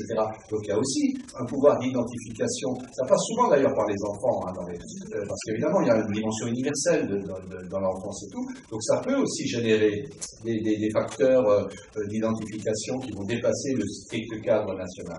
Mais évidemment le rapport de force, surtout quand il y a eu les attentats, là où pratiquement maintenant c'est en direct, quoi. Tout juste ils ne vont pas demander aux terroristes, vous ne pouvez pas vous mettre un peu comme ça, on vous voit mieux, etc. Donc ça 24 heures sur 24, et nous-mêmes on est pris un peu là-dedans, il faut bien le reconnaître, quoi. Il y a un pouvoir émotionnel très fort, qui n'est pas sans précédent. C'est en 1894, enfin je sais que Claude Ayatsuel avait conclu que c'était pas si général que ça, la haine des Italiens. En 94, tu sais, quand il y a eu l'assassinat de San Carlo, il y a eu quand même des... À Paris, il n'y avait pas eu... Il y a eu quand même des... À Lyon, il y avait les émeutes anti-italiennes et la police était très inquiète à Paris et a essayé de faire une enquête. Et dans cette enquête, il s'est avéré que finalement, il faut dire quand même que les employeurs avaient commencé à limoger leur main-d'œuvre italienne. Mais on est resté à l'échelle de la protestation et pas du tout dans cette hostilité affichée aux Italiens, mais dans mon lieu c'était moins clair. À Lyon, par exemple, on a eu la chasse à l'italien, beaucoup ont enlevé le i ou le o à la fin de leur nom, etc., etc. Mais évidemment, il y a un pouvoir aussi beaucoup plus puissant aujourd'hui des médias. Je veux dire, à cette époque-là, je ne sais pas, les gens lisaient le journal, ça leur prenait quoi, je ne sais pas, 10 minutes, une demi-heure, une heure, puis après, ils faisaient autre chose. En plus, ils pouvaient acheter des journaux, l'Humanité, ils pouvaient acheter, il y avait des diversités.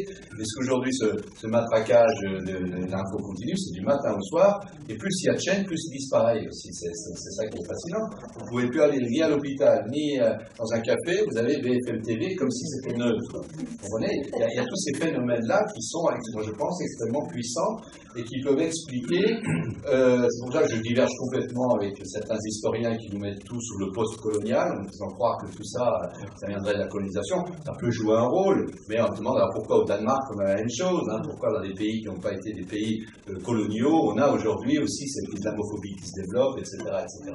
Donc il y a bien des facteurs plus généraux qui sont liés à cette internationalisation de l'information spectacle, etc. Donc ça c'est très dur pour lutter contre ça, parce que voilà, on en est en marge. Oui. En fait, on parle de phénomènes nouveaux, mais est-ce réellement nouveau? Parce qu'en fait, moi j'ai le sentiment que c'est parce qu'on a enfoui à travers dans certains pays le passé, et ça ressurgit. Parce que quand on prend la Hongrie de Orbán, les Hongrois ont quand même été marqués par des années de régence ortie. En Slovaquie, c'était Monseigneur Tissot. Et puis alors, quand on pense à l'Italie, la Ligue, c'est quoi? C'est quand même aussi les fascistes. Oui, il y a des traditions nationales ancrées qui ont été refoulées. C'est-à-dire, beaucoup de gens ont cru, et ça, moi, je pourrais en témoigner aussi, dans les gens qui sont nés comme ça dans la période, enfin, qui ont grandi dans la période heureuse où les droits d'homme, nous on avait le sentiment, quand le nationalisme, tout ça, on voyait, nous, Pétain, ça c'était vraiment une génération d'avant, les vieux croutons avec le béret, la baguette, machin, etc. Pour nous, ce monde-là était terminé. Quand on l'a vu ressurgir à partir des années 80, identité nationale, machin, etc., c'est pas possible, quoi. Donc c'est vrai que parfois, on a peut-être été un peu naïf par rapport, pourtant, Dieu sait s'il y a eu beaucoup de recherches historiques, en France, je ne sais pas comment c'est en Hongrie, etc. Les historiens ont fait leur boulot sur tout ça.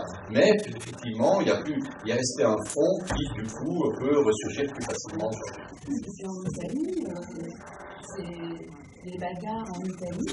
Oui, moi, je n'en avais pas conscience, c'est après d'accord. Les bagarres entre les fascistes qui viennent en pèlerinage sur la tombe de Mussolini, et puis la gauche. Et ça a toujours duré, mais on ne parle quasiment pas, même ici.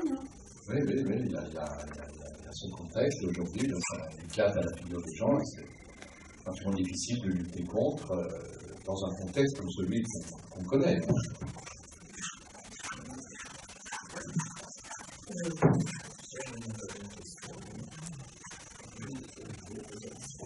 Je vais simplement rajouter un aspect que je n'ai peut-être pas évoqué, mais qui me semble très important. Peut-être qu'aussi le titre de ce qu'on avait dit n'y appelait pas.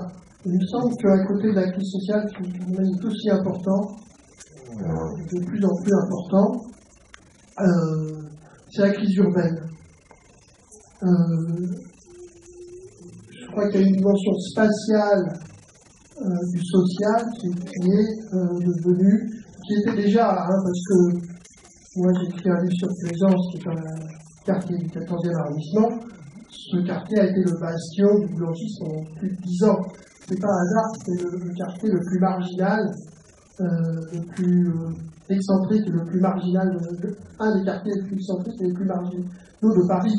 Et on voit bien comment il y a une dimension urbaine dans les populations qui habitent en périphérie des villes et qui se sentent délaissées. Et lorsqu'il y a la conjonction crise sociale, crise urbaine, là il y a un phénomène particulièrement grave qui se fait sentir. Voilà, c'est simplement ce complément. Ma question a été celle-ci. Est-ce que tu penses que avec parce que ça on entend dire souvent, avec l'évolution des immigrations, il y a eu un changement fondamental dans le rapport de la société à l'immigration. On dit toujours l'immigration italienne, belge, encore plus belge du XIXe siècle, puis italienne, polonaise, etc. Puis l'immigration de plus en plus lointaine, africaine, pays pakistanaise, turque, etc., conduirait, ce que je l'ai lu, à des réactions plus négatives du fait d'une différence de culture qui serait beaucoup plus grande entre un Pakistanais et un Européen occidental, que même un Européen tout court, que celle qu'il pouvait y avoir entre un Italien et un Français, ou encore au début du XIXe siècle entre un Belge et un Français. Voilà. Donc moi j'ai lu plusieurs fois des choses qui vont dans ce sens-là. Qu'est-ce que tu penses de ce genre de thèse totalement absurde? Est-ce que ça fonctionne ou pas du tout? Disons que cette thèse qu'on pourrait appeler le culturalisme, disons, beaucoup d'historiens de l'immigration l'ont critiqué déjà en montrant que ce qu'on dit la légende que les anciennes immigrations auraient été accueillies à bras ouverts, c'est pas du tout vrai, puisque les massacres, les camps par exemple, en 1892, je crois, les mineurs belges, plus de mineurs belges sont envoyés manu militari dans le nord par les mineurs du coin, quand j'ai parlé de massacres des Italiens et morts, enfin bon. On pourrait trouver comme ça de multiples exemples qui prouvent que les choses ont été beaucoup plus compliquées et qu'une culture. Alors le problème c'est la définition de ce qu'on appelle une culture. Pour moi une culture, elle est toujours la combinaison de beaucoup de facteurs. Si vous êtes un bourgeois, si vous êtes un ouvrier, vous n'avez pas une culture. Donc voilà, et après on va. Alors les étiquettes nationales, italien, etc. Quel sens ça a si vous voulez, si vous prenez l'Italie, ils découvraient parfois qu'ils étaient italiens quand ils arrivaient en France. Bon, alors je veux dire, vous voyez, il y a une multitude de facteurs qui rentrent en ligne de compte, et donc ce schéma-là de culturalisme ou de la distance culturelle, je crois qu'il n'y a pas guère de chercheurs sérieux, de sociologues sérieux qui pourraient la reprendre à leur compte. Puis après, il y a le problème aussi de la durée de présence en France, qui fait que, dans le projet français, j'avais mis ça en avant, parce que c'est surtout, d'ailleurs, le débat se cristallise surtout, en fait, sur ce qu'on appelle la deuxième génération, pas tellement sur les primo-migrants. Or, ces questions de différence culturelle, de langue, etc., c'est surtout sur les primo-migrants. Les enfants, on sait qu'il y a une capacité extraordinaire d'avoir des enfants à apprendre les langues, et que, bon, donc très vite, voilà, il y a des... Il y a des facteurs d'intégration qui se jouent, quels que soient les gens. Alors après, évidemment, il y a un autre problème, qui est quelles sont les ressources qu'ont ces personnes-là qui sont soumises à des discriminations pour défendre leur honneur, leur dignité, leurs intérêts, etc. C'est là, je pense, qu'il y a eu des changements. C'est-à-dire qu'aujourd'hui, on est dans des sociétés où ça progresse la démocratie, pour moi. Les gens ont plus de facilité de défendre ou leur origine, ou leur culture, etc., que les immigrants d'autrefois, les mineurs polonais ou italiens, etc., n'en avaient, quoi. Donc, ils pouvaient, moi j'ai étudié dans ma thèse sur les ouvriers mineurs et les sidérurgistes en Lorraine, beaucoup, en majorité, ils étaient italiens d'origine. Bon, ben, ils cultivaient leur culture italienne dans la famille, ou au fond du puits, quand ils faisaient la Sainte-Barbe, ben, ils les faisaient à l'italienne, comme on dit. Puis après, ils se sont investis dans le PC, ils ont contrôlé le PC local, et quand on a les interviewés, les enfants, une deuxième génération, ils avaient un accent lorrain à couper au couteau, c'est ceux qui avaient plus d'accent lorrain, et puis ils se disaient, voilà, sidérurgistes lorrains, etc. Donc, alors qu'aujourd'hui, effectivement, comme il y a un fractionnement aussi de l'identité de classe, voilà, il y a des gens qui vont se revendiquer, puis il y a la mondialisation des cultures aussi, la mondialisation de la musique, du cinéma, de tout ça. Donc les références se diversifient. Mais pourquoi en faire un drame? Je ne comprends pas bien pourquoi ce serait dramatique, et pourquoi ça aurait des conséquences négatives sur l'intégration dans la société française. Les problèmes sont d'ordre sociaux, comme du chômage, comme des gens dont les parents étaient ouvriers au chômage, les enfants sont au chômage, etc. Créer évidemment là, des ghettos, voilà, ce que tu disais, les quartiers aussi complètement coupés. C'est ça les vrais problèmes. Et donc, parce que beaucoup d'études prouvent aussi qu'il y a une mobilité sociale réelle aussi. Les travaux qui montrent qu'au sein de ces immigrations plus récentes, il y a aussi une mobilité sociale, il y a aussi des gens qui s'en sortent, donc voilà, moi je ne prends pas au sérieux cette thèse, je crois qu'elle est agitée comme un épouvantail par un certain nombre de gens, notamment de nous ou d'autres, mais il n'y a pas de consistance, en tout cas d'un point de vue sociologique. Je me permets d'ajouter un commentaire et de poser enfin la question.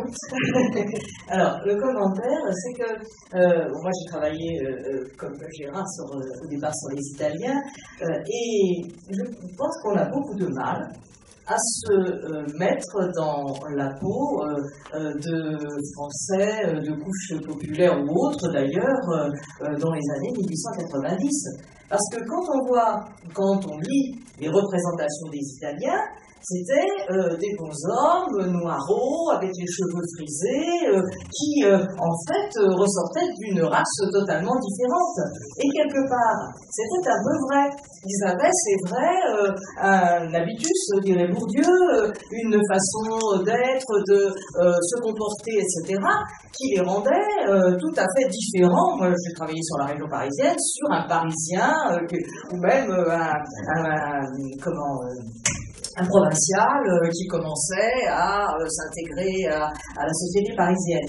Et moi, je me suis fait la réflexion, j'espère que vous ne prendrez pas ça pour de la discrimination, mais en voyant aujourd'hui beaucoup de nos compatriotes franco-maghrébins, eh bien, très franchement, dans leur manière d'être, leur manière de vivre, de se présenter, etc., je ne vois pas de signe distinctif qui fait d'eux des gens d'origine maghrébine.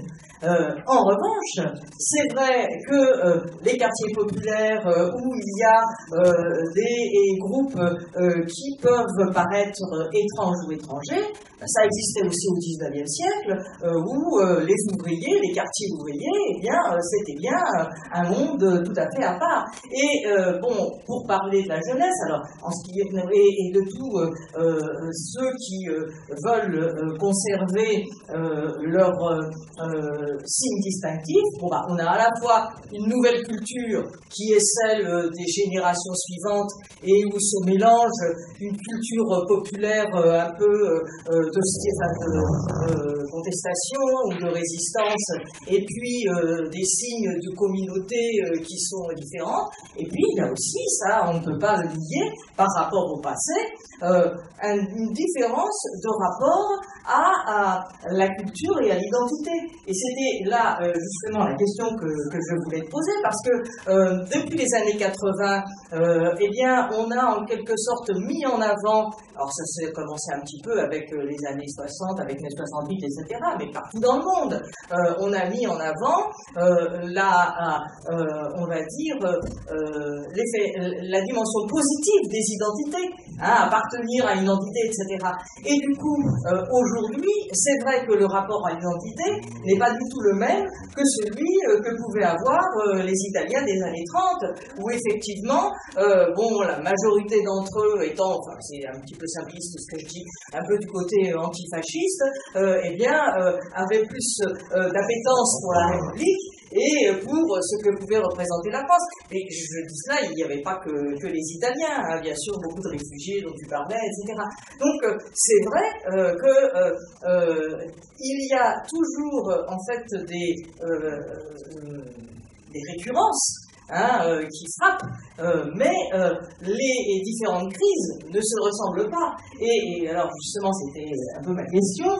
En fait, tu le montres bien, l'un de tes derniers chapitres s'appelle Le dernier soir de la classe ouvrière. Le dernier soir, la dernière nuit des prolétaires. Mais en fait, cette dimension est très importante justement dans la relation aux identités, puisque on a bien vu, alors tu disais au début, en fait, l'extrême droite, le populisme d'extrême droite, c'est un phénomène bien sûr européen, c'est un peu l'objectif de notre cycle, mais au-delà mondial. Mais il y a, disons, une dimension française de l'extrême droite, comme il y a une dimension française d'une société politique où l'extrême droite a pu tenir telle ou telle place, avec, comme l'a expliqué Gérard, toute une dimension qui fait qu'il y avait une alternative à l'extrême droite qui était la puissance politique de ce mouvement ouvrier et qui, pour les étrangers, avait aussi une dimension identitaire très importante. Hein, l'identité ouvrière, c'est quelque chose qui, pouvait lutter de façon moyennement efficace, il faut bien le reconnaître, mais réelle quand même. C'était bien une alternative à quelque chose où finalement le repli identitaire devient le principal objet de lutte et le plus séduisant. Et donc, tu le dis bien dans le livre, on est maintenant dans une phase où les luttes ouvrières ne sont plus entendues, parce que même s'il y en a encore, t'évoques un certain nombre de luttes, ne sont plus entendues, et effectivement, tout se retrouve dans des dimensions identitaires. Donc je voulais savoir si tu pouvais reprendre un peu ça, parce que ça m'a bien intéressé dans ton livre, et en même temps, avec une petite contradiction dans la dernière partie, où tu dis, bah oui, il faut se bouger, prolétaires de tous les pays, unissez-vous, mais alors comment on fait? Oui, ça c'est vrai que c'est tout à fait important, et je dirais que ça a été la motivation principale pour laquelle je me suis lancé dans cet exercice qui m'a pris quand même beaucoup de temps, c'est remettre l'accent sur la dimension sociale, sur le populaire, disons, y compris pour des gens aujourd'hui qui s'auto-définissent par des logiques identitaires, parce que je trouve que c'est dramatique pour eux. Ils vont dans le mur, vous voyez, et ils sont victimes. C'est ce que je montre dans le livre. Le déplacement du social vers l'identitaire, c'est vraiment la droite et l'extrême droite qui l'ont imposé dans les années 80.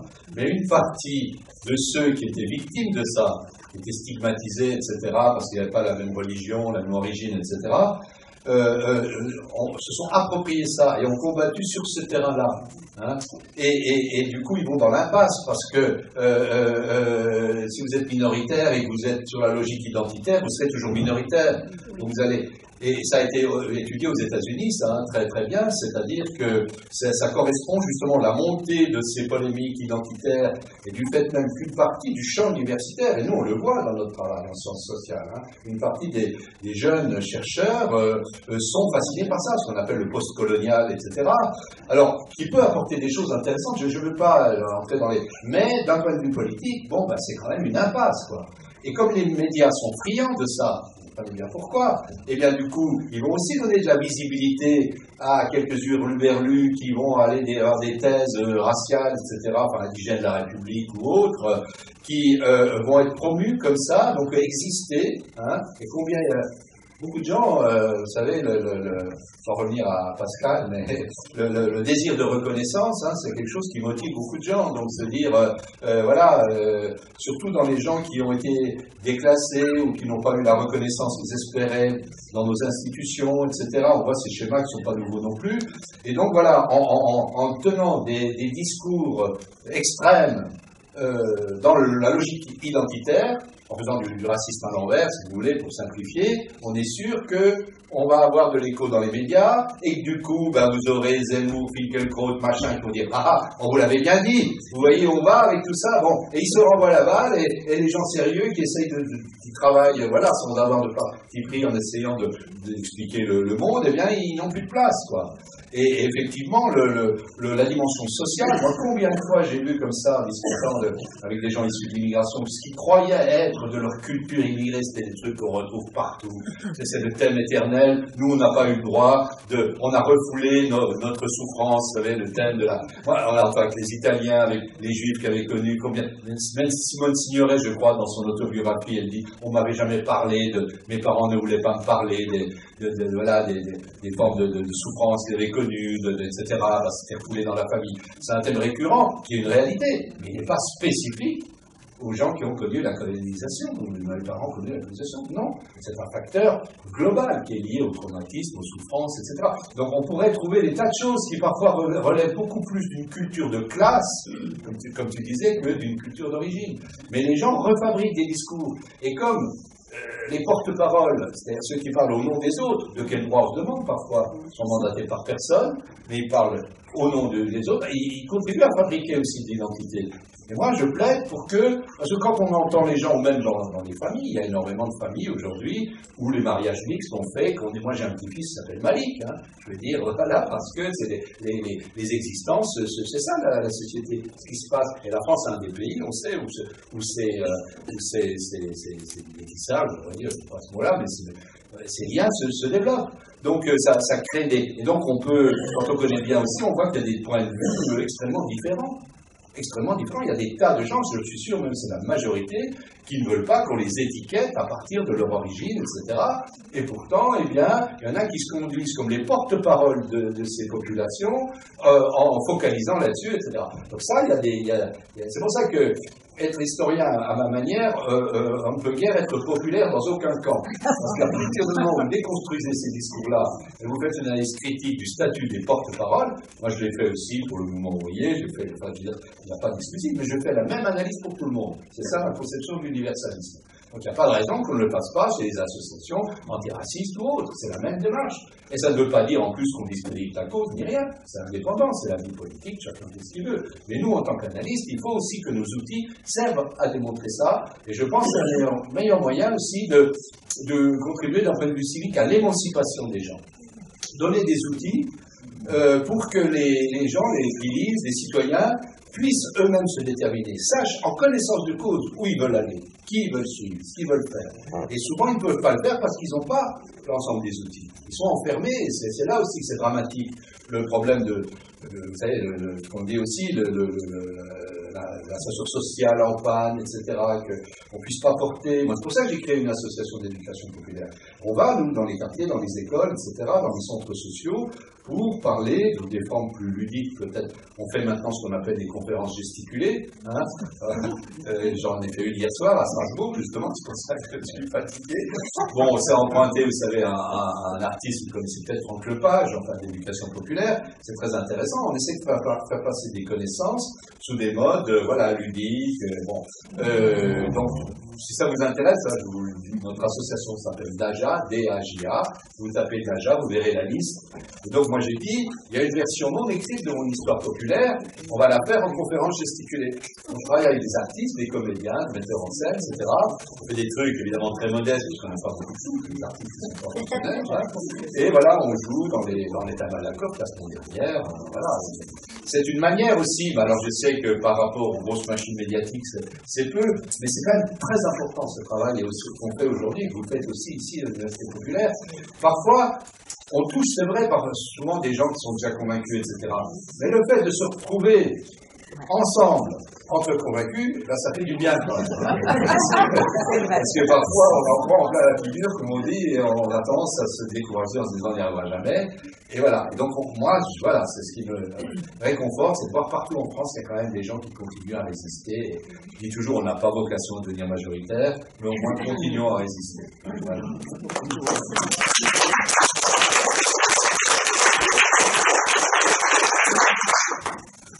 Bien sûr, je suis tout à fait d'accord pour le tout développement sur la notion d'identité qui demande il y a la classe, il y a la communauté si on veut, il y a la personnalité aussi qui compte de toute façon. Alors là, je reviens longtemps en arrière, comme vous disiez par exemple qu'on a du mal à se mettre dans la tête d'une personne de la fin du 19e siècle, mais en revanche, j'ai une étude, alors je vais être très nul pour les références, une statistique date du début des années 50, vous devez connaître, qui a été publiée dans une publication d'INED, introuvable sur Internet. J'avais recherché, une page entre les mains, et qui était une enquête statistique où il y avait la question qu'on ne pose plus maintenant, qui est que diriez-vous si votre fils ou votre fille devait épouser un étranger? Parce qu'à l'époque, on parlait d'étrangers, pas d'immigrés. Michel Pribala n'avait pas popularisé l'adoption. Et donc, ce qui donnait 51-52, je ne sais plus bien l'étude, donc il y a une partie quantitative, une partie qualitative qui était très critiquée. Et la première réponse qui venait, c'était les Allemands. Il était hors de question que les enfants. Et les Arabes arrivaient beaucoup plus loin, arrivaient beaucoup plus loin derrière.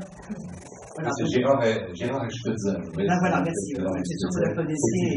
C'est vrai qu'on ne la trouve plus. Les enquêtes de l'INED où effectivement il y a des a priori, j'en parle un petit peu dans le livre, il faut aussi un petit peu balayer dans notre porte et dans notre propre milieu. Voilà, il y a aussi des choses qu'il faut dire, et l'INED a joué un rôle à ce niveau-là vraiment important dans la légitimation d'un certain nombre de préjugés, notamment celui de seuil de tolérance. Vous savez, voilà, c'était marrant, j'avais travaillé sur la Lorraine, où dans les années 30, les villes comme Budru, etc., vous avez 80% des gens, c'était des étrangers qui venaient de partout, etc., les instituteurs faisaient cours.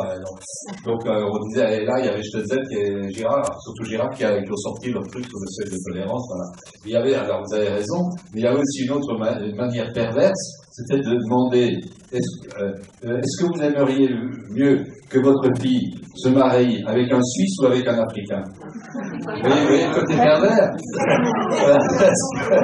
Le côté social, évidemment, complètement présent là-dedans, parce que pour les gens, le Suisse, c'est le banquier, et l'Africain, c'est celui qui va l'aller. En fait, quantitative, moi, ce que j'avais vu, c'est quand même quelques nationalités précises, détaillées. Oui, il y avait. Ça le côté qualitatif.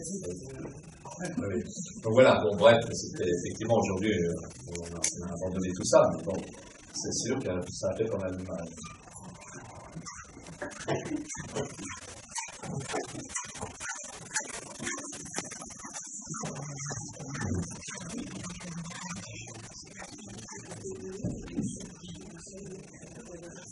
Merci beaucoup pour votre présentation, très très claire. Ça ne voit pas que vous êtes fatigué. Et votre message de soir aussi, de savoir qu'on peut résister et qu'effectivement, on peut s'appliquer à déconstruire avec de petits moyens. Et ma question, c'est une question très très naïve. Parfois, quand même, je désespère un peu, même si on trouve des explications sociales, historiques. Quelle serait la part psychologique à savoir le persécuté d'hier, le malheureux d'hier et le persécuteur d'aujourd'hui? Ça me questionne beaucoup, cette question. Oui, alors, bon, en même temps, il faudrait faire une analyse précise, je ne sais pas si ça existe, mais de voir justement le comportement de ceux qui ont connu, disons, ces formes de souffrance, de discrimination dans le passé, par leur famille, pas forcément eux, mais leurs parents, leurs grands-parents, etc., de prendre cette population-là et de voir comment elle se comporte aujourd'hui. Je crois quand même qu'il y en a beaucoup qui sont solidaires. Moi, j'entends souvent aussi des gens qui disent « Ah, mais nous aussi », enfin, voilà, donc c'est partagé. Mais il y a effectivement une partie, et l'une des raisons qu'on peut avancer, qui est d'ordre psychologique, c'est la crainte qu'on les remette dans ce « eux », par le fait. Ceux qui ont fait beaucoup d'efforts pour qu'on les considère comme des Français légitimes, peuvent ressentir une crainte en voyant arriver. Ça a été étudié, par exemple, au sein de la communauté juive, par exemple. C'était clair, où il y a eu des relations parfois difficiles entre la communauté juive française, assimilée, intégrée, etc., voyant arriver des immigrants juifs, parce qu'évidemment, l'extrême droite utilisait ça pour stigmatiser l'ensemble des juifs. Ils prenaient des immigrés, voilà, du ghetto, du marais, enfin, tous ces trucs-là. Et donc, il peut y avoir un réflexe, une forme de résistance, mal adaptée au regard dominant. Donc, je pense qu'il y a, dans les gens qui vont se précipiter pour être encore plus français que les Français, ce type de réaction psychologique. Et une identité qui est mal assurée, encore, voilà. Donc, à nous de faire en sorte aussi que ça puisse les rassurer. C'est pour ça que moi, le closet français, j'étais parti dans une démarche je voulais construire un nous français issu de l'immigration. C'était donner un sens commun à l'ensemble des immigrations en soulignant ce qu'avaient de commun tous ceux qui étaient passés par là. Mais ça m'a valu des critiques venant à la fois de l'extrême droite et de l'extrême gauche. L'extrême droite, pour les mêmes raisons d'ailleurs, disant mais les Européens et les colonisés, c'est pas pareil. Alors l'extrême droite disant bien sûr parce que distance culturelle, islam, machin, et l'extrême gauche dit Blanchard par exemple tout ça, disant que je minimisais le racisme que subissaient les nouveaux venus, etc. Il y avait les deux tendances, quoi. Et ça a été, d'ailleurs, vous avez peut-être vu sur France 2, ils ont passé des documentaires là récemment, il y en aura encore 2 la semaine prochaine, sur justement cette histoire d'intégration qui est peut-être dans une perspective, j'allais dire, français. Alors moi je recommande absolument ce documentaire parce que pour la première fois j'ai eu le sentiment que, entre guillemets, notre message avait passé. C'est-à-dire que alors évidemment il y a beaucoup de choses et c'est assez, ça s'enchaîne et quelquefois les gens qui sont qui n'ont pas toujours baigné là-dedans comme nous sont susceptibles de ne pas toujours entendre ce qui est dit, mais il n'y a pas d'erreur, le ton est juste et on n'est absolument pas dans des idées reçues qui sont toujours infiltrées dans les documentaires antérieurs, etc. Là, vraiment, je trouve que c'est très bien fait. Voilà, et notamment, il y a vraiment, justement, il montre où il y a cette femme qui est d'origine espagnole, qui s'appelle Mercedes, dont le prénom est Mercedes. C'est marrant parce qu'il y a l'actualité des prénoms. Et elle dit combien elle a souffert de s'appeler Mercedes, qu'elle aurait voulu s'appeler Marty. Des fois, vous savez, il y a ces petits livres pour enfants Marty, les vélos, etc. Donc, c'est bien ça, parce que je trouve que ça donne une dimension de ce que c'est aussi que la stigmatisation. On peut stigmatiser les gens avec tout. Il n'y a pas forcément des critères généraux qui seraient, ou la religion, etc. Ça peut fonctionner avec mille et une choses. C'est à partir des normes, de ceux qu'on rejette en les considérant comme différents, etc. Et moi, je trouve que réussir à solidariser l'ensemble de ces gens qui ont vécu d'une manière ou d'une autre tout ça, c'est aussi aider à être plus tolérant par rapport à aujourd'hui. Donc c'est pour ça que je suis content aussi de ces documentaires qui vont dans le sens de ce qu'on a essayé de faire aussi. Le conseil scientifique de la Cité de l'histoire de l'immigration. Donc on a démissionné quand M. Sarkozy a créé le ministère de l'identité nationale. C'est le combat qu'on a mené sur tout ça. Donc il y a eu aussi quand même un certain nombre d'historiens qui se sont battus et voilà, il y a une certaine. Donc voilà, faut pas non plus désespérer. C'est une dialectique où il y a des retours en arrière, il y a des avancées et puis en continuant à se battre, je pense que les jeunes générations quand même finiront par aller dans le bon sens. Un petit bémol à ce que tu dis à propos de nous, des gens qui vivent en France et qui ont une origine immigrée, qui sont très nombreux, puisque c'est un cas militaire. Mais c'est vrai que, comme chacun a son histoire personnelle, les groupes aussi ont tous des histoires différentes et qu'il y en a quand même qui ont des histoires de discrimination qui sont plus dures que d'autres à cause justement de la différence de ces histoires. Et ça, on ne peut pas le nier. Et il est quelquefois difficile de construire un nous entre tous ces gens.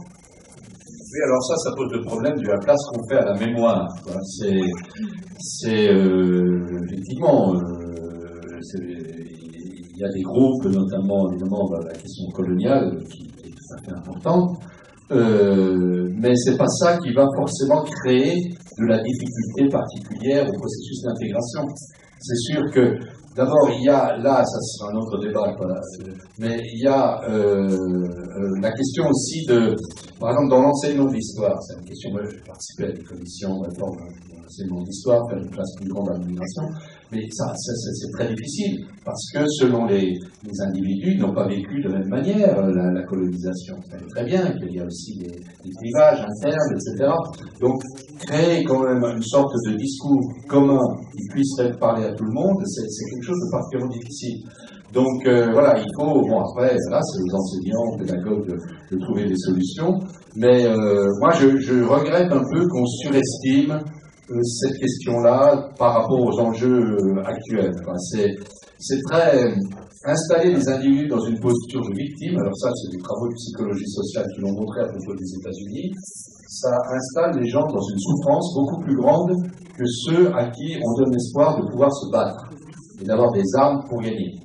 Et c'est pour ça que, moi, quand j'ai travaillé donc sur l'histoire du clown de chocolat, alors là, c'était une extrême, puisque c'est un esclave cubain qui a été vendu en Espagne, et puis qui est arrivé en France, et puis qui a réussi une vie d'artiste. Ce qui m'intéressait, c'était de montrer comment quelqu'un comme lui, qui n'a même pas eu d'état civil en France, il n'y a aucune archive publique, rien, même pas d'état civil. On a fini par lui donner ce surnom de chocolat qui était une insulte comme nom. J'ai retrouvé son dossier scolaire ici dans une école de Paris de son fils, où il était, c'était marqué Eugène Chocolat. Bon. Donc il y a vraiment là, la République, 50 ans après la fin de l'esclavage, etc. Et pourtant, c'est quelqu'un qui garde un optimisme, qui mobilise ses ressources, il ne sait pas parler le français, il est analphabète quand il arrive, etc. Et il invente avec, qu'est-ce qu'il avait comme ressource? Ben, il faisait rire, donc il utilise le rire, il invente une gestuelle, il utilise sa culture d'origine qui venait de la culture des esclaves afro-américains de Cuba, pour en faire une ressource. Ça séduit, et donc c'est ça que moi que je trouve passionnant, y compris dans les classes populaires. Les gens peuvent se battre autrement que par des grands discours, des livres ou quoi. Ils ont des ressources, et donner envie aux gens d'utiliser leurs propres ressources, c'est ça qui me semble le plus utile, voilà, plutôt que de ressasser tous les drames du PAPC, les tortionnaires, les ceci, les cela, parce que là, ça tourne un petit peu en rond, et ça paralyse finalement les gens. Ils n'ont pas d'autre discours que de dénoncer les affreux colonisateurs, oui, mais on vit dans le monde d'aujourd'hui.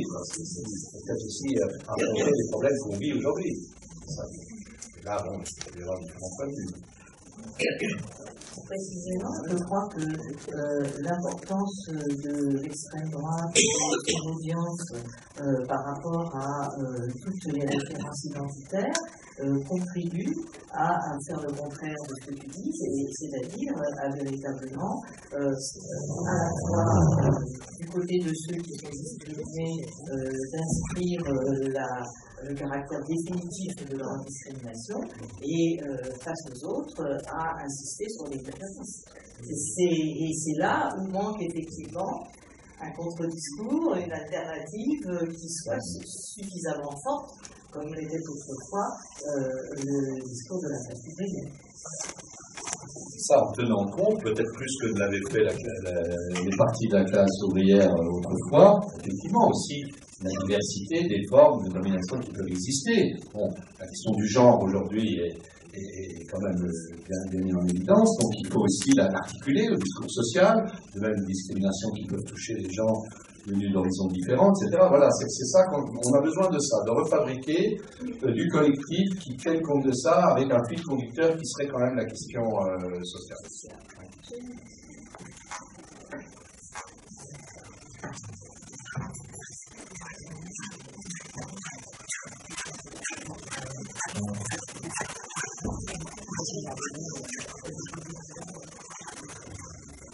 Merci beaucoup pour toutes ces questions que vous avez posées l'un et l'autre. La question est un peu plus générale parce que je me demande toujours en quoi les sciences sociales et l'histoire aujourd'hui sont, je trouve, très vivantes en France. C'est pas mon domaine, mais j'écoute beaucoup la fabrique de l'histoire, avec Florentin, tout ça. Et je me demandais comment, quand l'État, par exemple, commande des thèses ou des rapports, est-ce que les politiques font des travaux en sciences sociales? Parce que je trouve que ce que vous dites est d'une très très grande richesse, parce que c'est très nuancé. On l'a vu aussi samedi dernier, les familles d'extrême droite, elles sont multiples. Enfin, il faut à l'intérieur de tout ça bien nuancer pour ne pas faire des idéologies très rapidement et monter les uns contre les autres, comme vous venez de le dire encore une fois. Et c'est toujours une question pour moi, et j'ai l'impression qu'en même temps que les travaux en sciences sociales sont très très vivants. Alors je ne sais pas comment ça se passe ailleurs, mais c'est très intéressant. Là, effectivement, je dirais que c'est une grosse question, puisque même à gauche, moi je me souviens, puisque quand j'ai écrit le Code français, etc., j'ai joué un peu le jeu au départ, donc sollicité chez des experts autour de tel ou tel ministre, et j'en sortais toujours effondré, quoi. Parce qu'ils ont des a priori qui sont liés à leurs intérêts politiques, si vous voulez, donc le dernier sondage a dit que ceci, cela, donc il faut rentrer là-dedans, et sinon on leur dit que voilà, il n'y a pas de problème d'immigration au sens qu'on l'entend nous, scientifique, etc., et ils ne nous écoutent plus, donc il y a une sorte de... Et le paroxysme, ça a été Manuel Valls, disant que, voilà, il ne fallait pas essayer d'expliquer le terrorisme, il fallait le condamner, quoi. Donc c'était une manière d'invalider complètement l'existence de nos métiers. Parce que nous, on n'est pas là pour juger, on n'est pas là pour dire ça c'est bien, ça c'est pas bien. On est là pour nous donner des outils pour comprendre le monde dans lequel on vit. Et certains, mais c'est pas nouveau, Durkheim déjà se faisait accuser de ça, on l'accusait, il essayait d'expliquer le crime, on l'accusait de cautionner le crime. Donc on est toujours constamment confronté à ça, et de tous les côtés. Si vous voulez expliquer, par exemple, le racisme ou la xénophobie qui peut exister dans certains milieux populaires, bon, vous faites accuser, on dit, vous cautionnez alors. Non, on essaye d'expliquer sans diaboliser les personnes. Ils peuvent aussi réagir comme ça pour telle ou telle raison. Ça ne veut pas dire qu'on est d'accord avec eux. Voilà. Et de l'autre côté, c'est pareil, etc. Donc c'est très très difficile. C'est très difficile. Et bien que la science soit une valeur républicaine, on l'oublie souvent, l'enseignement, la connaissance, moi j'ai le sentiment que cette valeur-là, elle est piétinée par les gouvernants, par les politiques. C'est pour ça qu'on soutient à distance, et qu'on essaie de faire un contre-pouvoir citoyen, mais qui a très peu d'impact dans le champ politique, ça c'est certain. Oui, dans le livre L'histoire populaire de la France, moi, une des choses que j'ai trouvées les plus intéressantes, c'est la façon dont tu montres comment progressivement, par le développement des moyens d'information, le rapport de l'habitant ou du citoyen à l'État et à, on va dire, la connaissance se modifie. Et je crois que la période dans laquelle nous sommes actuellement fait qu'effectivement,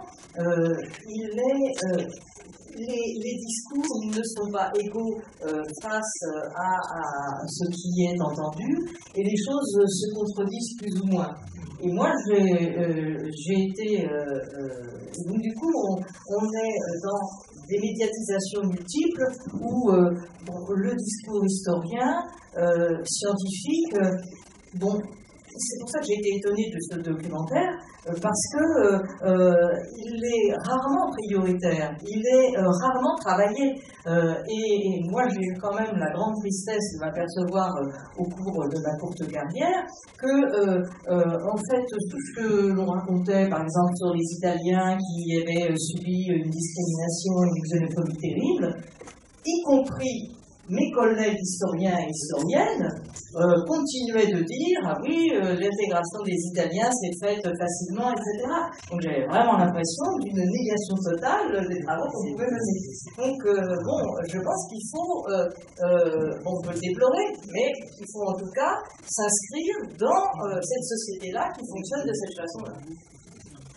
Oui, c'est évident, et c'est vrai qu'on a un sentiment souvent de grande solitude, y compris parce qu'on est des petits producteurs indépendants.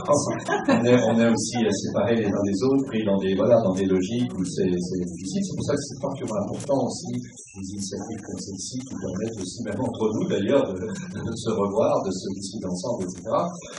Et l'autre chose qui a peut-être aggravé la situation, c'est effectivement avec les réseaux sociaux, etc. C'est-à-dire maintenant, quand je l'ai fait, là, aujourd'hui, je l'ai dit pour Le Monde, parce que je fallait le faire, mais je suis pas le seul, hein, j'hésite beaucoup maintenant à écrire une tribune dans Libération, dans Le Monde, parce que vous avez une cascade après de gens qui vous répondent, qui vous insultent, etc.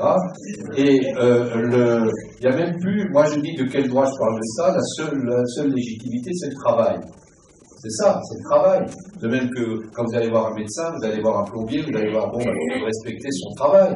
Donc, le respect du travail, je le défends. Mais ça, c'est invalidé souvent par d'autres. Ah, c'est un prétentieux, il se croit au-dessus de nous, parce que, etc., il est universitaire, etc. Vous comprenez comment c'est? Et c'est d'ailleurs ceux qui disent ça sont souvent des journalistes, etc.